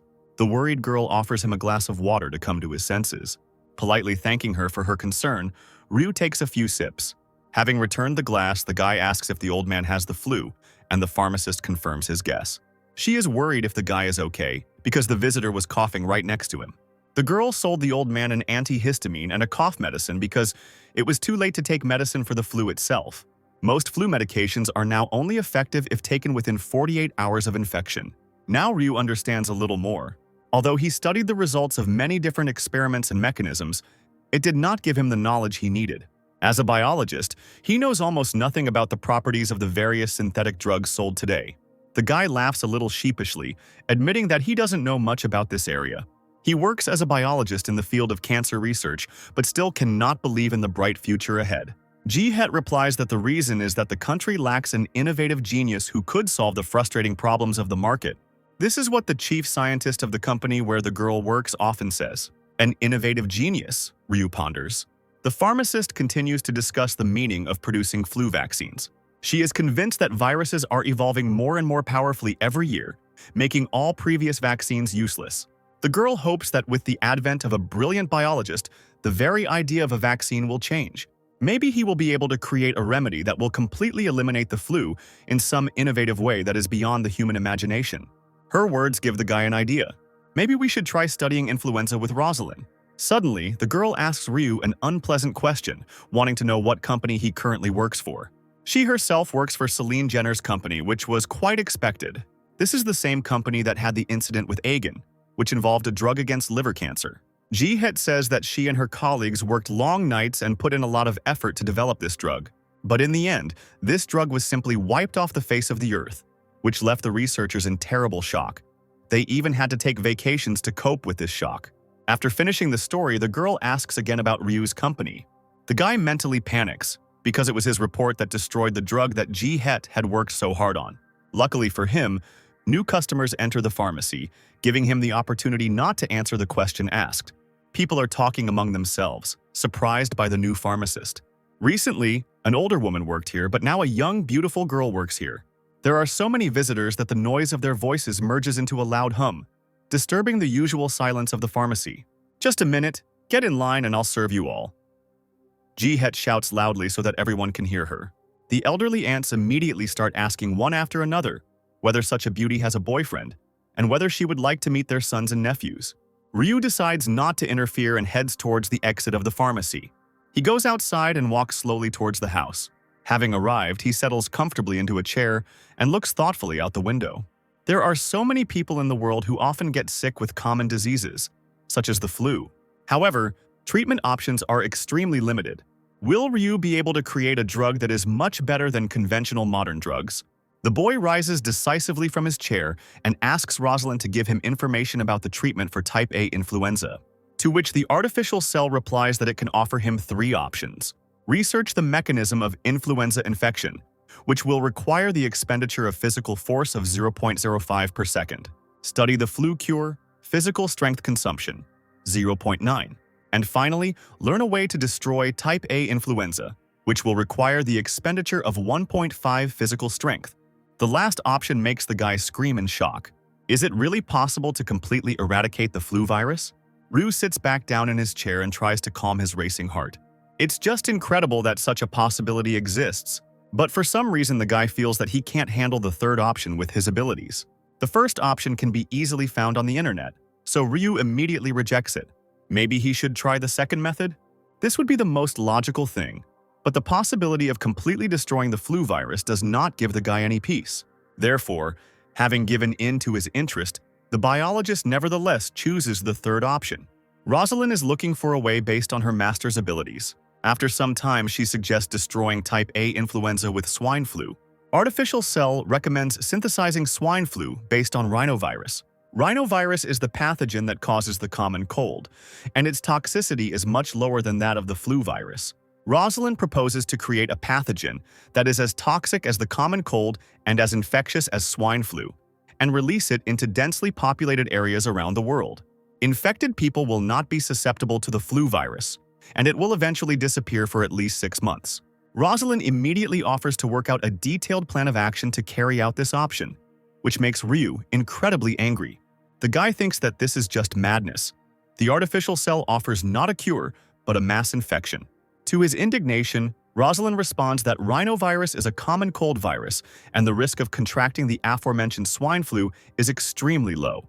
The guy recoils in fear from the pop-up window, because the artificial cell could not respond so consciously before. Rosaline informs that she has reached the second level, and short conversations are possible in variants that require the expenditure of physical strength from one or more. "Can you talk to me?" the guy asks tensely. Today has brought him quite a lot of stress, so he opens the refrigerator door to get a can of soda and relax a little. Ryu pulls the tab and the can opens with a loud hiss. He takes a few sips, still thinking about the option Rosaline is offering him. And yet, the guy decides that he doesn't like the idea of an artificial cell. No matter how low the toxicity level of rhinovirus is, there will definitely be deaths among people with weak immune systems. Rosaline continues to insist that even this would be far less than the number of people who have died from flu over the past 3 years, and thus the break-even point could easily be passed. Ryu becomes even more angry, outraged by the way the thinking circuit of this crazy device is constructed. The artificial cell believes that the option it proposes is the most economical, albeit risky, way to get rid of seasonal flu forever. She has been watching the process of creating her master's embryonic stem cells and is very surprised that he would use Rosaline's power for such a trivial thing. Ryu is first and foremost a player in life, not a researcher at a pharmaceutical company. If you imagine that he is in the game and holding a rifle in his hands, then Ryu has caught an enemy that needs to be killed and is trying to hit him with the butt. While aiming and pulling the trigger is much easier, the guy decides to ask if there is a much easier way to create stem cells. Rosaline replies that her level is too low to conduct an analysis of complex life phenomena. She can only provide data within the limits of her remaining physical strength. Therefore, she recommends that her master increase his level of vitality. Ryu clutches his head in frustration. Once again, at an important moment, he lacks information. Rosaline believes that since the guy is the first and only player in life on Earth, he must be responsible with the power given to him and act judiciously. Ryu looks down, thinking about her words. He closes his eyes tiredly, collecting his thoughts and making a decision. No matter what anyone says, the guy would never do something crazy like spread a virus. And no matter how good the intentions, he's not going to commit some kind of bioterrorism. Without strength, he falls back onto the bed and throws his arms out to the sides, sighing exhaustedly. After his physical strength diminished, Ryu chose the second option and gained insight into a new way to cure the flu. Rosaline has discovered weaknesses in the vast structure of the flu virus that could be destroyed. It's similar to most flu medications sold over the counter. However, this chemical formula contains an unusual motif with a benzene ring. "Great, here it is!" the guy finally cries out, having finished working on the formula. The new drug prevents the action of certain types of proteins found in the flu virus. Whether it is swine flu or seasonal flu, if this drug is administered immediately after infection, it can significantly suppress the growth of the virus. Undoubtedly, this medicine will be widely used in modern medicine. However, there are also problems. This drug needs to be tested before being introduced to the medical community. In the case of stem cells, Ryu could use the company's resources in laboratory. But in this situation, there is no such possibility, so it is necessary to come up with another way. And then Ryu has another epiphany. He decides to contact a company he had worked with before. After clinical trials, it is necessary to register a patent and sell it. At the moment, this is the best solution. So Ryu sets about implementing his plan. Reaction. Chemistry is a place where chemicals are produced through synthetic reactions. They conduct cell testing and do not shy away from animal experiments. It would seem that a solution has been found. But not everything is as simple as it might seem at first glance. Ryu clenches his jaw tensely, trying to resolve the expected obstacle that has arisen. In order to make your plans come true, you need money, a lot of money. Even without taking into account numerous nuances, the patent application itself will cost a lot of money. The guy thinks that he needs to earn some extra money somewhere. His thoughts are interrupted by the sharp ringing of his mobile phone. Surprised by such an unexpected call, the guy reaches out and takes the phone lying on the nightstand. This is Park Joo-hyun, and Ryu has no idea what this funny guy might want from him right now. It turned out that he was simply not far from the biologist's house, so he decided to call and find out how things were. He is concerned about how his friend is living and whether he is eating well. The guys have been friends for about 20 years, and their friendship only gets stronger with each year. So Joo-hyun easily manages to drag his friend out to have dinner together at a small, cozy restaurant. The guy has already graduated from the bar association, and now he is a real certified specialist.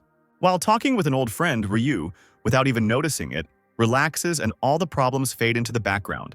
A tasty hot meal helps relieve the tension he's been feeling lately, but not completely. Ryu eats so quickly and greedily that it confuses his friend. Joo-hyun can tell from the guy's face that something is clearly wrong. Ryu decides that there is no point in hiding anything from his friend and places the chopsticks back on the table. He takes a deep breath before voicing his request. "Would you by any chance be able to lend me some money?" He finally decides to ask. Park Joo-hyun isn't sure he can help since he just finished his probation period and his salary is still very low. At first, the guy decides that Ryu's card was blocked by the bank.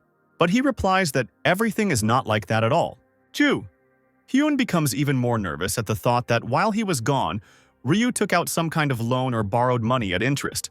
Indeed, the guy admits that he has already used the services of such companies in the past. "What a crazy person," Joo-hyun shouts. Ryu says with shame that he borrowed as much as 30 million in microloans. His friend's mouth drops open in shock and he can't speak for the first few seconds. Having overcome the initial shock, he jumps up and loudly asks the amount again for the whole restaurant to hear. Ryu explains that he was in debt to his parents and couldn't cope on his own, so he had to apply for a loan. But now he asks to borrow money not because of these loans, but because he has urgent business. This amazes Joo-hyun even more, because nothing could be more important than paying off debts to loan companies. Ryu replies that it is precisely to pay off all these debts that he is doing what he is asking to borrow for. The friend immediately asks what exactly Ryu is talking about. The biologist looks him straight in the eyes, wondering if he should really trust this man with his secret. Eventually, he admits that he plans to create a new drug, unlike any before it. If he succeeds in creating a good drug, then the money he earns will be enough to buy at least an entire house. Ryu admits that he plans to act alone, without the participation of the Eigen company. Joo-hyun shoots this idea down because there is a law called service invention, which states that even if Ryu succeeds in developing a drug, the company will eventually just take it away. And even if he does this at home in his free time, the court will assume that he was able to invent the medicine thanks to the experience and knowledge acquired while working at Eigen. Therefore, even if he creates an anti-tumor device outside of work, it will still belong to the company. Frustrated, Ryu downs his drink in one gulp. He is trying to create not the above-mentioned device, but a cure for the flu. This surprises Joo-hyun a little. Ryu spends the rest of the evening trying to come up with a way out of the situation, looking for any loopholes in this law. It suggests that if an invention is outside the scope of a company's work, it will not be considered its property. With this assumption, he drives his friend into a dead end and forces him to think carefully. Joo-hyun believes that it would be problematic to view any invention as out of bounds. Moreover, the problem will also concern the financial side of the invention. But Ryu insists on his own, persistently trying to find out his friend's opinion as a professional about such a loophole. The question of whether the invention would then be considered Ryu's property rather than the company's is very difficult to answer. Joo-hyun can't know for sure, because it all depends on the contract that Ryu signed when he was hired. For example, if a company pays an inventor for a patent application, the Supreme Court may recognize the invention as free. Ryu says he is involved in drug research and development at Eigen, and that creating anti-tumor drugs and cancer drugs are two completely different things. At this point, he tries to end the unpleasant conversation and asks his friend to introduce him to a good patent attorney. Joo-hyun, still shocked by the news, still agrees. Despite his doubts, he sent Ryu the money, and the biologist immediately contacted Reaction Chemistry. The final product, which will be ready in about a week after receiving the starting materials, will be sent to the cell biology lab. Sunday arrives, and at exactly 1 p.m. Ryu begins the patent application process. He explains to the girl talking to him that he is developing a new drug only for the flu. The patent attorney's name is Lee Hai-won, and she immediately asks what stage the product's development is at. In response, she hears that the synthesis of medicinal compounds is currently underway. The girl is shocked because this means that the drug has not even been tested yet. Ryu asks if she can even imagine how efficient molecular biological mechanisms are. He would like to register the concept first, and the rest of the details will be added as the process progresses. Lee Hai-won pauses for a moment, thinking about what she heard.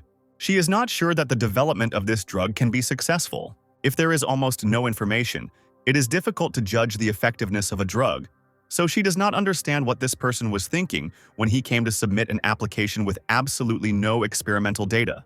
After weighing the pros and cons, Lee Hai-won suggests one option. If Ryu wants to patent just the idea, then experimental data must be available within a year. Otherwise, he will receive a large fine. The inspired guy promises that all the data will appear within just 1 month, and this amazes the attorney even more. She doesn't understand how this guy can be so confident when the drug is only in the early stages of development. But she still goes to her desk to get the documents needed to submit her application. Only then does Ryu ask about the cost, and she is surprised to hear that such cases have never happened before, so the girl finds it difficult to answer now. Most of the people who come to apply for a patent are directors or their deputies. Due to their age, the level of trust in them is probably a little higher. Lee Hai-won places all the necessary documents for the patent in front of Ryu and asks him to sign them. The guy is sure that if this project ends successfully, he will come here more than once to formulate new ideas. With these words, he surprises Lee Hai-won again. Ryu believes that as long as diseases exist, new drugs must be constantly developed. Ju-hyun begins to think that his friend is going crazy, since he is going to invent a cure for all the diseases in the world. Their dialogue is interrupted by the sound of a telephone ringing. On the other side of the line is Dr. Jong Hye-rim from the Life Creation Department, and he really wants to know how Ryu managed to do what he did. The doctor does not understand how Ryu managed to get the embryonic stem cells to start growing in the nutrient medium. That's why on Monday morning, the guy rushes to work like never before.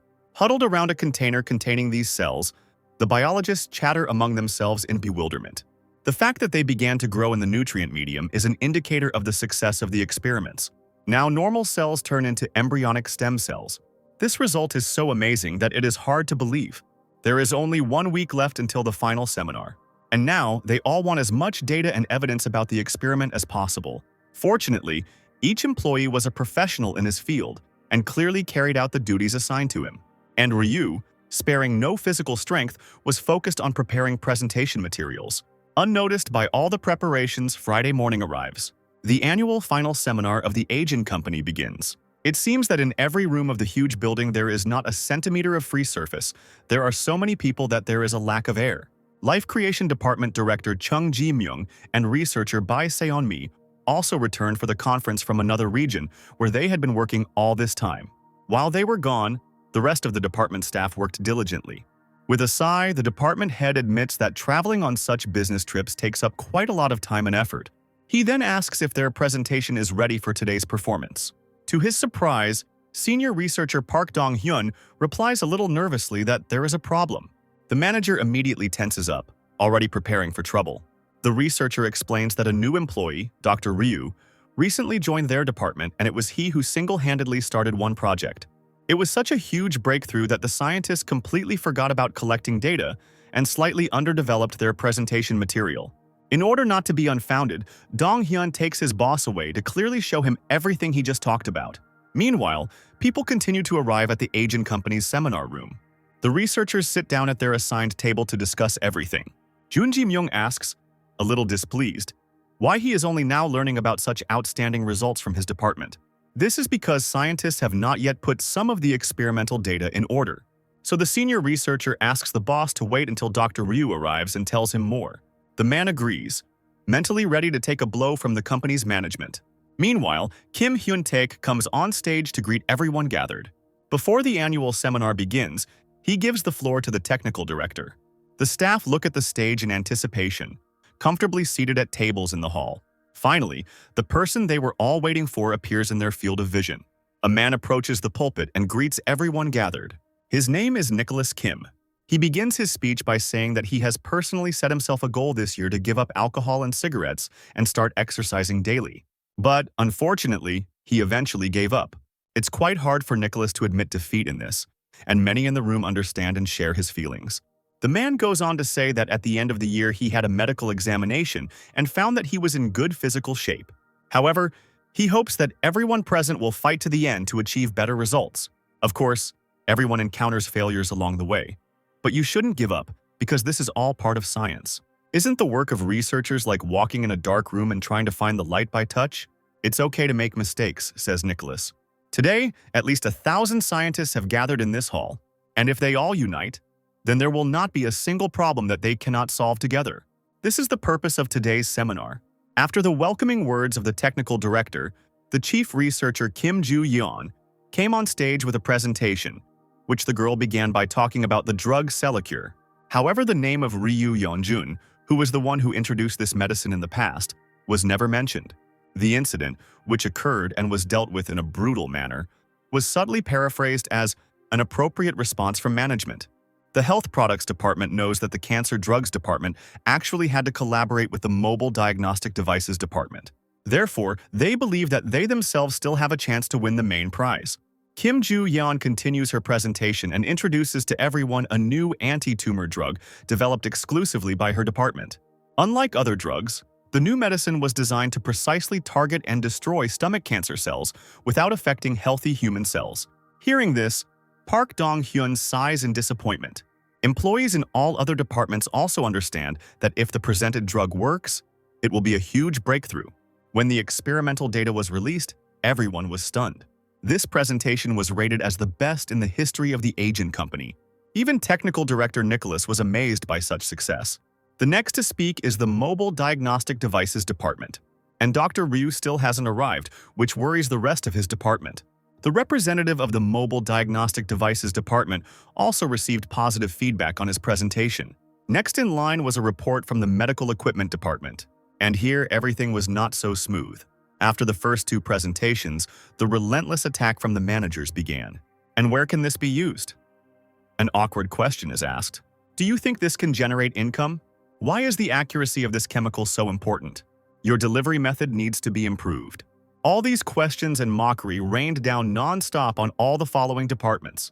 The atmosphere in the room, already tense, became worse and worse. Very soon, it will be the turn of the speech and the life creation department. The reports continued. Questions poured in non-stop to all the following departments, turning the speeches into a public execution. Smiles became strained, and the confidence in the speaker's eyes faded like candles in the wind. The faces of the company's leaders expressed a mixture of skepticism, contempt, and hidden glee. All subsequent presentations lost their luster and turned into pathetic attempts to justify themselves. Some speakers had difficulty keeping their voices from shaking, while others avoided looking the audience in the eye. 4 of the 6 departments have completed their presentations. It was the turn of that same health food department with which the life creation department had a conflict in the cafeteria. The whole room is buzzing with tension, no longer knowing what to expect. Choi Myung-jun is invited onto the stage. The man gives a halting presentation and freezes at the edge of the stage, preparing to hear the verdict from the executives. There is one thing I repeat countless times to my junior colleagues. One of the managers starts to speak. The man believes that every scientist should have a streak of business as well. He believes that everyone should strive to create a product that will sell. Choi Myung-jun has unveiled a pumpkin juice project that is unlikely to sell, as well as popular brands in North America and Europe. Do you think it will sell only because of the low-temperature manufacturing technology? The man hears another mocking question. The faces of the people in the hall become increasingly gloomy. Even the quietest whispers die down, and there is almost deathly silence. This is too much, Park Dong-hyun thinks. Is it really possible to humiliate department heads in front of their younger colleagues? Meanwhile, Choi Myung-jun continues to be scolded because sales of probiotics produced by the agent company have recently dropped. He faces accusations that his department is unable to keep up with new products from competitors. What on earth have you been doing all this time? Comes an even more humiliating question from Kim Hyun-taek. Choi Myung-jun wearily replies that the department was working on new probiotics, but they are still in the development stage. Apart from this, the department has nothing else. Come down, you've done a good job. They answer him sarcastically, and the man leaves the stage. He slowly walks towards the exit of the hall, his head hanging dejectedly. Finally, it's the turn of the life creation department. Junji Myung walks towards the stage as slowly as possible, trying to stall for time. Out of the corner of his ear, he can already hear whispers coming from the hall. Nobody believes that their department is capable of creating anything worthwhile. Condescending smiles freeze on the faces of the leaders, as if anticipating new entertainment. Junji Myung steps onto the stage and carefully adjusts his microphone. Lightly tapping it with his fingers, the man makes sure that the equipment works. Junji Myung greets the audience politely and begins his presentation. Bae Seon-mi desperately closes her eyes, folding her hands in a prayer gesture. Park Dong-hyun joins in her pleas, mentally begging Dr. Ryu to hurry. At this time, in their department's office, Ryu and Sun Yol are finishing up work. They know they need to hurry. Finally, Ryu is completely ready and has irrefutable proof. Normal cells were successfully initialized into embryonic stem cells, and then they differentiated again into heart muscle cells. Now, instead of waiting forever for a donor organ, it will be possible to create a heart from an oral epithelial cell. To do this, you just need to run a cotton swab along the inside of your cheek. Having received irrefutable evidence, the researchers rush to the required hall as fast as they can. This is a huge step towards what until recently seemed like science fiction. Meanwhile, the 20 minutes allotted for the presentation had expired. Despite the ignorance and ridicule from the executives, director Chung Ji-myung continued to speak. But in the end, he was still interrupted. "Look, are you sure your presentation is suitable for the final seminar?" Kim Hyun-taek asks rudely. The man continues that he would like to see the research done properly. "You managed to screw up everything?" He starts to get worked up. Kim Hyun-taek asks if director Jung Ji-myung really thinks that everyone is here today to listen to such nonsense. The man wants to know if the department has any worthwhile results, other than the nonsense that the director just presented. To all this dirt, the director replies that he never considered research a joke, and never did what the technical director said, because he never managed to find light in a dark room. The even more angry manager reminds that director Ji-myung has been working at the company for 16 years already. "What the hell have you managed to do for our company in these 16 years? He can no longer contain himself and starts shouting. Suddenly, the door opens sharply, and all the attention of the people in the hall switches. No one understands who dared to burst into the hall at such a moment, and only the life creation department smiles happily, seeing who it is. "Sorry I'm late," Dr. Ryu shouts across the room. He had been running so hard that he was out of breath, so Rosaline had already begun to optimize his breathing. Ryu looks at the stage in horror, realizing that the director of his department is there, and that means they're late. The senior researcher jumps up from his seat and rushes to Ryu because he was terribly worried. The man hopes that Dr. Ryu has prepared everything properly and is ready to take the stage. People in the hall whisper among themselves in surprise. Kim Hyun-taek jumps up from his chair indignantly, unhappy that someone dared to make such a mess in the hall. He demands that the representative of the life creation department leave the stage immediately. Ji-myung apologizes for the inconvenience and explains that their department literally just finished the research. He is confident that the research they want to present could not only be a breakthrough in the field of creating life, but could also be the key to opening up the future for the company. Sun Yol asks Dr. Ryu to go up on stage while he prepares the files for his performance. However, Hyun-taek is extremely unhappy with this development. He tries his best to stop Ryu from going up on stage and giving his presentation. People in the hall are tensely awaiting the outcome. Ryu begins to doubt whether he should really go on stage now. Ji-myung realizes that they have failed. "Let's move on to the next part," Hyun-taek announces. But unexpectedly, the technical director Nicholas speaks out in favor of the department. He decides to listen to their idea after all. With his permission, Dr. Ryu steps onto the stage and the images he has selected appear on the screen. "What is this?" Nicholas can't understand. Ryu explains that these are embryonic stem cells, and this is exactly what their department has been working so hard on. This statement makes all the executives burst into loud, mocking laughter. They are convinced that everything this department does is complete nonsense, and even director Ji-myung himself looks surprised and upset. Despite the ridicule, Ryu continues with his presentation. The Life Sciences Department's project is based on the idea that by creating artificial cells, we can grow artificial organs. By performing a transplant on a patient with severe organ or tissue damage, the injured body part will be completely restored. Now, Ryu wants to present to the management the technology that can be used. It will become an alternative to the labor-intensive and complex process of organ transplantation. Employees from other departments begin to whisper excitedly.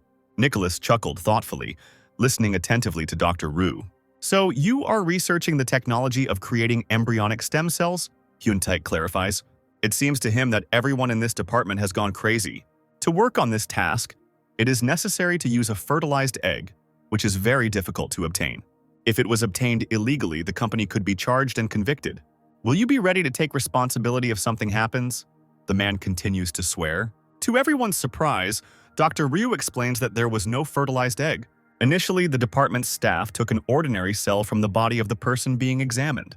They then inserted into it the specific 4 genes shown on the slide and initiated the cell into an embryonic stem cell. This statement leaves all listeners in shock.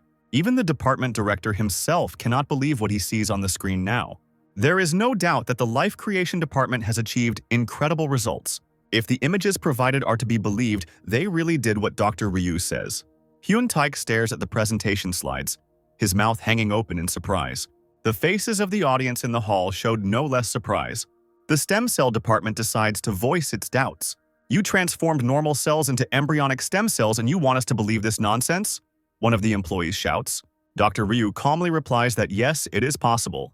The department has all the data on DNA methylation. They also have data on overall gene expression.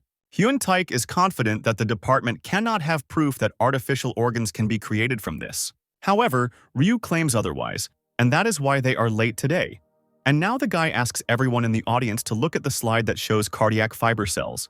Grows this cell, from which it will be possible to create a heart muscle. That is, this means that in this way it will be possible to create an artificial heart. Because these cells are absolutely identical, embryonic stem cells obtained from a fertilized egg can be differentiated into any cell type. Suddenly, the technical director picks up the microphone. He politely asks Dr. Ryu to tell him more about all this. The rest of the life creation department breathes a sigh of relief, realizing that they were given a chance after all. Ryu nods in agreement and continues his report. If you put these 4 genes into a cell, it will initialize into an embryonic stem cell. Even though it seems impossible, he is confident in his research. Technical Director Nicholas continues to listen attentively to the presentation. Ryu explains that the cell's differential control is complete. Embryonic stem cells are initiated in the same state as a fertilized egg. Hyun-taik listens no less attentively, and beads of sweat roll down his forehead from the tension. Finally, Ryu finishes his presentation. It seems simply unbelievable. The whispers in the room become louder and more emotional. The rest of the life creation department staff smile happily. Each of them is proud of the work they have done. Suddenly, loud claps of hands are heard. This is Nicholas, who even stood up from his chair to show his admiration for the presentation. Ryu didn't expect that this particular person would react like this to their department's achievements. The man continues to clap and Hyun-taik can only gnash his teeth in anger. Nicholas believes that this is literally the technology of the future. This is an evolution in the world of technology, and he had no idea that their company had such excellent researchers like Ryu. Ryu freezes, his mouth slightly open from such praise. As a scientist who studies biology, I would like to express my gratitude to Dr. Ryu Young-jun, Nicholas says loudly. The man does not forget to praise the other employees of this department. Ryu just stands there, unable to say a word. Obeying Nicholas's order, the entire hall begins to applaud wildly. And only Hyun-taik sits sullenly in his place, his hands folded on the table. All the employees of the life creation department are laughing and chatting happily. A faint blush begins to appear on the embarrassed Dr. Ryu's face. After thunderous applause, the presentation stage ended, immediately followed by the award ceremony. During the process of determining superiority, there was a scuffle between the departments. But in the end, the life creation department received the Best Department Award, and Ryu Young-jun received the Innovative Researcher Award in the individual section. The department was awarded $1.5 billion as a prize. Thanks to this project, the entire department gained new strength. Ryu is afraid of not getting the results everyone expects. He couldn't have done all this alone. And if it weren't for Rosaline, none of this would have been possible from the start. The telephone ringtone sounds again. This is a call from the cytology lab. They want to inform you that the results of the experiment have been sent by email. This case concerns flu medicine. Engrossed in a telephone conversation, the guy doesn't notice that he is being listened to attentively. He tries to find out when exactly the results of the study will be ready, and receives the answer that it will be next week. This is because the material is in a state where it can be used immediately.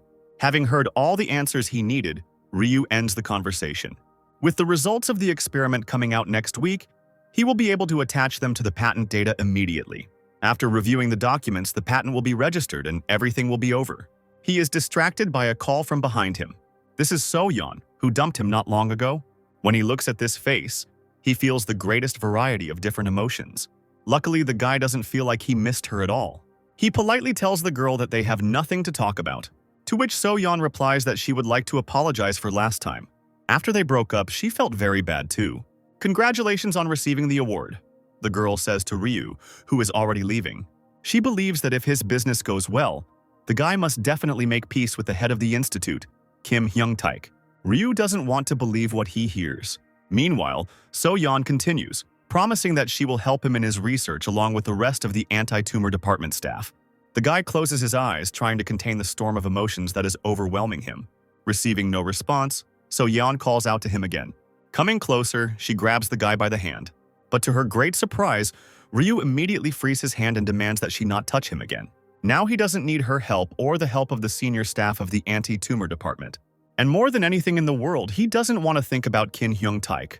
So Yeon doesn't give up. She really regrets breaking up with Ryu, but she also has dreams. If her ex-boyfriend gets into conflict with the director of the research center, she might have problems too. Ryu calmly replies that he didn't want to cause her any trouble, but there's nothing he can do. His colleagues are already waiting for him outside, and he must go to them. Why are you so cold? So Yeon can't understand. Live happily. That's all Ryu answers. Without listening to another word from the girl who betrayed him, he turns around and leaves. The guy goes to a cozy bar with his new colleagues. Today they celebrate an unexpected but much-desired victory.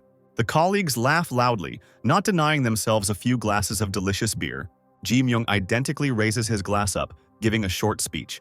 Ryu smiles happily, finally feeling like he's exactly where he's supposed to be. After some time, Ji Myung quietly calls out to the guy. He wants to talk not as a department head, but as an ordinary researcher.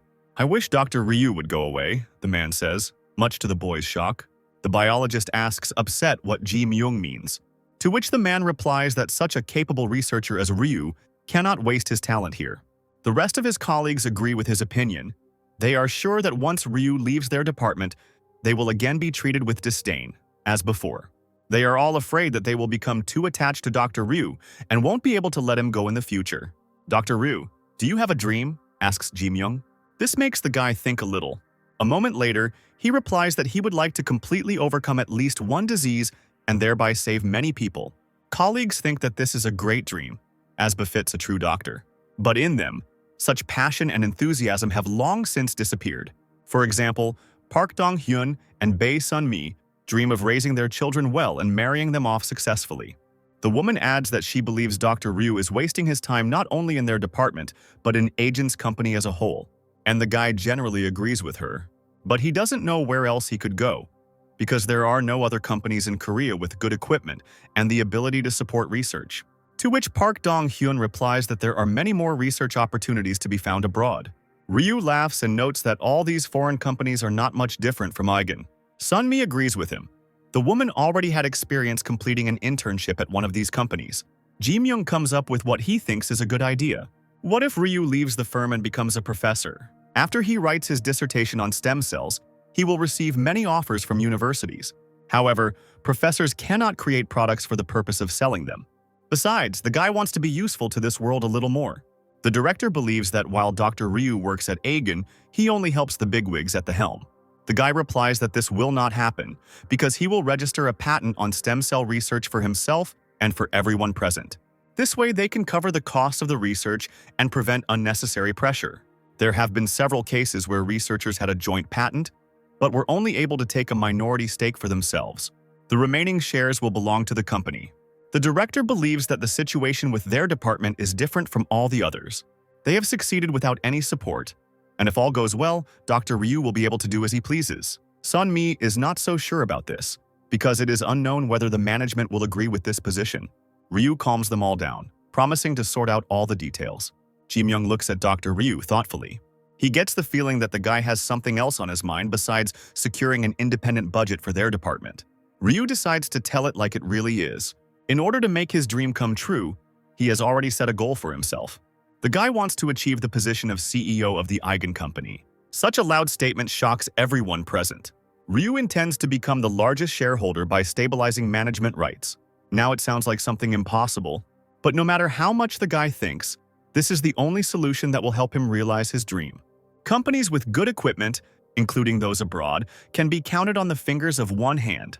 The problem is that in the Eigen company, the operating system is subject to viruses, so the guy is thinking about reinstalling it completely. This idea shocks his colleagues even more. "This man is a real genius," Sun Yol cries out in admiration. Unable to contain his emotions, he rushes towards the guy with hugs.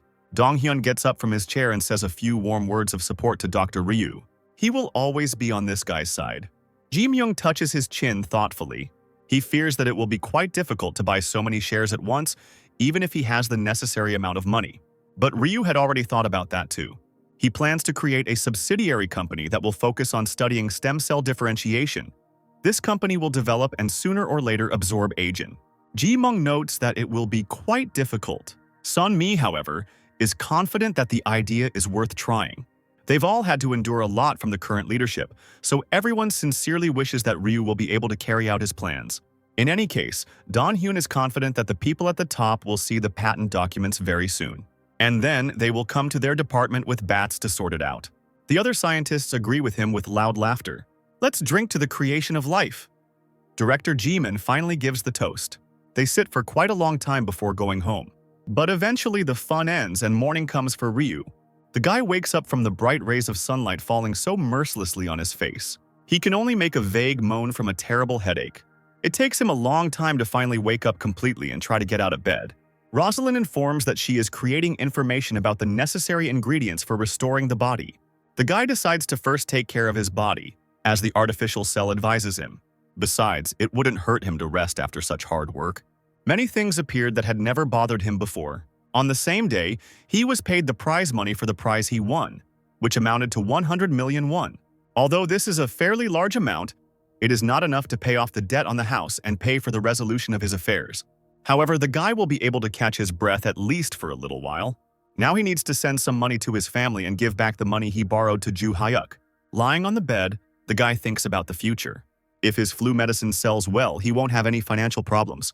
So now is the time to start using your money as efficiently as possible. Ryu decides to invest money in developing new drugs. If he can increase the number of drug patents registered in his name, he will become a significant figure in the Agent company.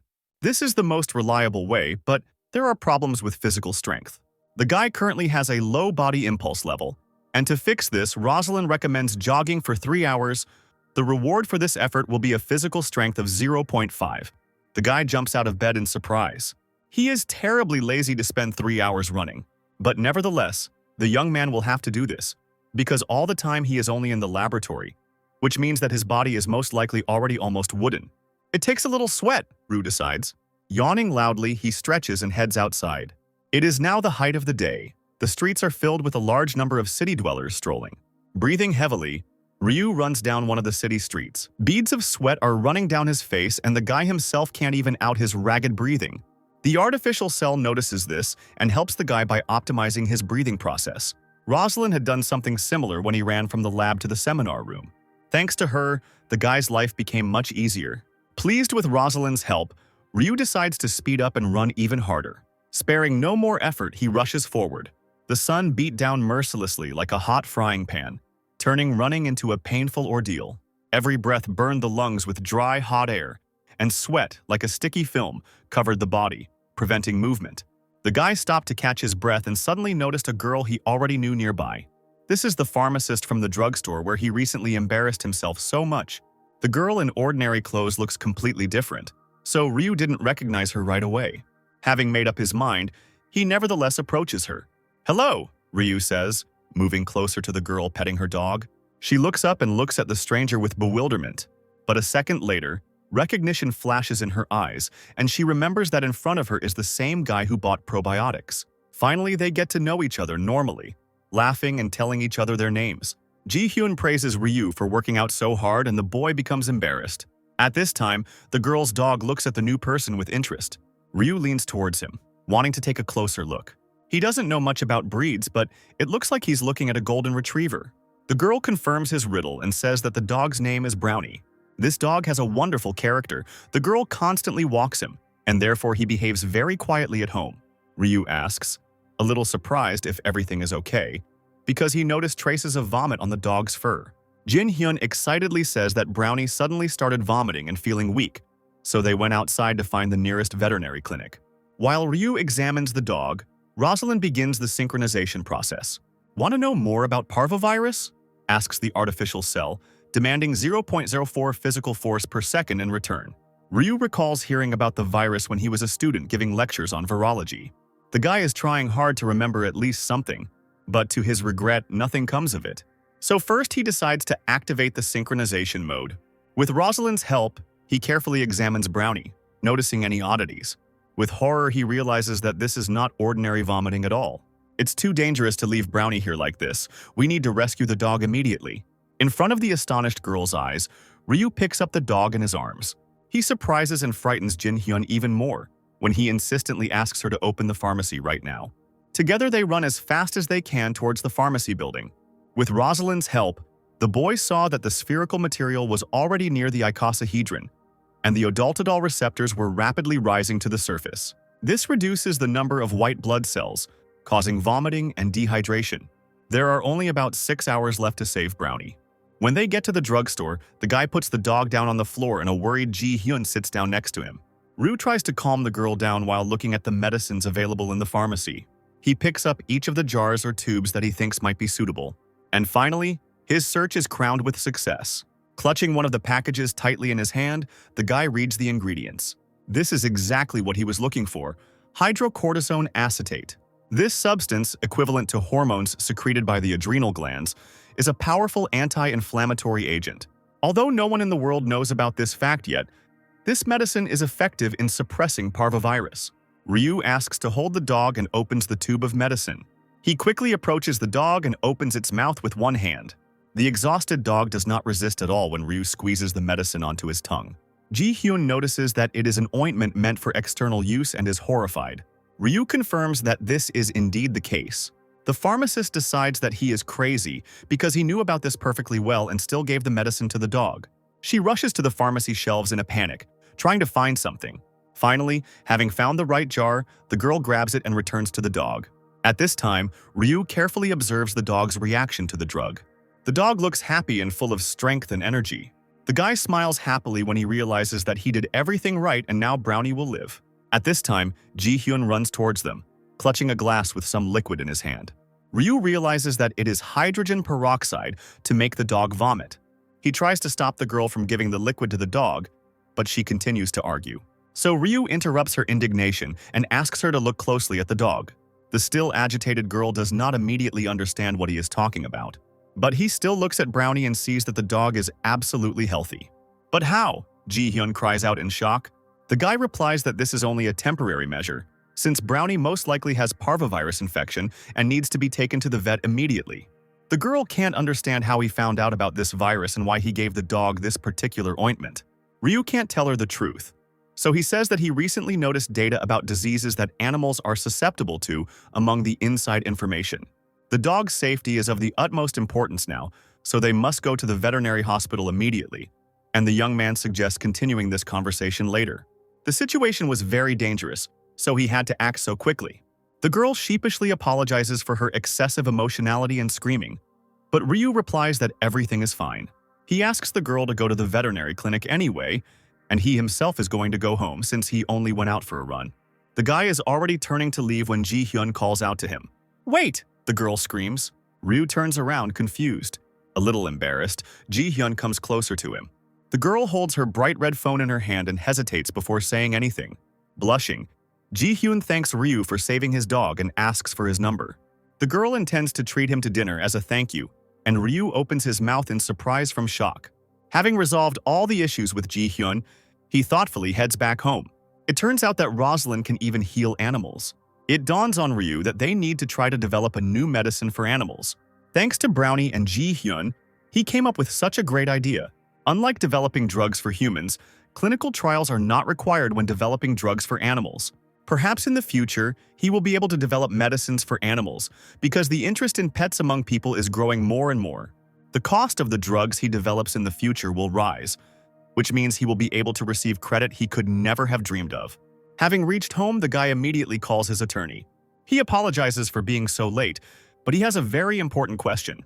The girl had just finished filling out the application documents and sent everything by email. Lee Hai-won, reminds that Ryu will have to provide the results of the experimental data within 1 year, to which the young man replies that the results will be ready within 3 months. The girl is even more surprised when Ryu says that he wants to submit another application. This time, Ryu wants to patent medicines for pets. As if sensing something was wrong, Haiwan asks how many requests exactly he wants to make. The biologist replies that he plans to patent 122 new drugs that will help in the treatment of 34 different diseases. The shocked girl leans on the nearest table to keep from falling from shock. From now on, Ryu will send her 1 request every day. The guy continues to say that if he can negotiate for help, then the results of the experimental data will also be ready within 3 months. He immediately clarifies how much the attorney's services will cost. Even if he has to spend all the money, he is ready to do it. Haiwan promises to do her best, and they end the conversation. What's going on? She asks herself. On Monday morning, the 6th Scientific Research Institute receives some unpleasant news. 2 men look closely at a small stack of documents. Gil Hyunjun's office is a real mess. What kind of crazy bastard is this? The man screams. He had just learned that Ryu Youngjun had taken 10% of the company's shares for himself. This infuriates the man and he throws papers at his employee. In addition to the shares, Ryu also took 80% of the entire budget for the department's needs. Is our company a place for entertainment for him? Hyunjun continues to shout furiously. He only found out about this whole situation because he was called onto the carpet. The man demands that the employee call this Ryu Youngjun immediately. But even before the scientist presses the call, he changes his mind. At the last second, he cancels his order and decides not to call. The man is going to think a little more before doing anything. Now, this guy is the star of all the research institutes combined, and even the technical director simply adores him. This means that Ryu cannot be eliminated so easily. But the man also cannot skip this patent application. Eventually, he comes up with a brilliant idea. He remembers that there is only one person who can stand up to Nicholas, and this is Ji Kwan Man, the general manager of the management department from the main company, Eigen. He always puts profit first and reacts very quickly to what is happening. This person will not hesitate and will immediately express a negative opinion, even if Nicholas supports Dr. Ryu. That's why Hyunjun gives the order to send these documents to him. The man remains sitting thoughtfully in his office. If Nicholas continues to support Ryu Youngjun, a clash between the two sides is inevitable, and this thought gives him great joy. The very next day, because of these documents, events begin to develop rapidly. Yoon Bo-hyun, the department chief of the management department, heads to the life creation department. The department was expecting the director of the institute, Kil Hyun-jun, but it looked like he wouldn't come. Instead, an employee of the main company visited the scientists. He called Ryu for a private conversation. Bo-hyun heard that Ryu was absolutely brilliant at the seminar and that everyone was talking about him. Dr. Ryu responds to these words that he went a bit overboard then. The head of the department says that he does not understand how such a smart person could make such a stupid mistake in the document. He especially doesn't understand how Ryu was able to get ahead of the bets and the list of people who were supposed to receive these same bets. The guy replies that there is no mistake in the document. According to this list, 1% of the funding goes to the main company, 80% to the life creation division itself, and the rest goes to Dr. Ryu and the other people on his team. Do you even realize how much money that is? Bo-hyun asks, and Ryu closes his eyes tiredly. He replies that he put his name as the sole manager of the funds because he wanted to prevent other people from using the money. The research results that he claims in the patent are the result of his brain work, which means he can lay claim to this money. Bo-hyun thinks this guy is crazy for believing that all of this is his property and not the company's. Ryu continues to say that he does not plan to use the money for personal needs, but is going to spend it on research and in accordance with the company's rules. And Ryu could never put a person who was not participating in the study first on the list just because he was his boss. Bo-hyun realizes that this guy is very stubborn. He informs that if they cannot resolve this issue today, then tomorrow Ryu will most likely be called to the main office. He hoped to scare the scientist with this, but to the man's bewilderment, Ryu only asked to be informed of the results. Bo-hyun is unpleasantly surprised. He slams the folder of documents shut with a loud sound. They are not going to listen to him here, so the man is getting ready to leave. Finally, he tells Dr. Ryu that his department only began to get back on track after the report, and such actions will only upset the people at the top. He is sure that the guy will have a hard time like never before. Ryu replies that he is not afraid of such threats and asks to approve his patent application anyway. Obviously, the scientist is not going to give up. "It was nice to see you," he says to an even more shocked Bo Hyun. Now he needs to go to work, so the guy heads for the exit. 2 days later, at Agen's main office. As expected, Ryu is still called to the mat to try to apply pressure again. The guy enters the office of Ji Kwanman, the very same manager of the management department. "Dr. Ryu, what do you want?" the man asks. The question is what Ryu will do after he patents his drug. Kwanman's face expresses extreme dissatisfaction with the young scientist's behavior. Ryu replies that he plans to continue his research on stem cells. He intends to develop the most effective medicine possible. Technical Director Nicholas asks to fulfill all of Dr. Ryu's requests as much as possible. But Kwanman believes that this is simply interference in the company's management policy, so he asks the guy to do his job as a research assistant and leave all financial matters to the management. "Okay," Ryu agrees unexpectedly easily. He suggests that we assume that he never applied for a patent. Then he will leave the institute and go to America. There, Ryu will go to work for some research company, starting research from scratch, and there, he will receive a patent. Kwanman is confident that according to the regulations on employee research and development, this patent belongs to the company, which any court will confirm. Ryu doesn't think so at all. His job description is to create life, not to research stem cells. This means he has every chance of winning in court. He is confident that any company abroad will want to collaborate with him on this research topic. And then Agen will be involved in a lawsuit for an international patent, and time will pass. Besides, it's unlikely that there's anyone else who can continue to conduct this research after Ryu leaves. Kwanman grits his teeth in anger as he listens to all of Dr. Ryu's arguments and realizes that he is indeed right.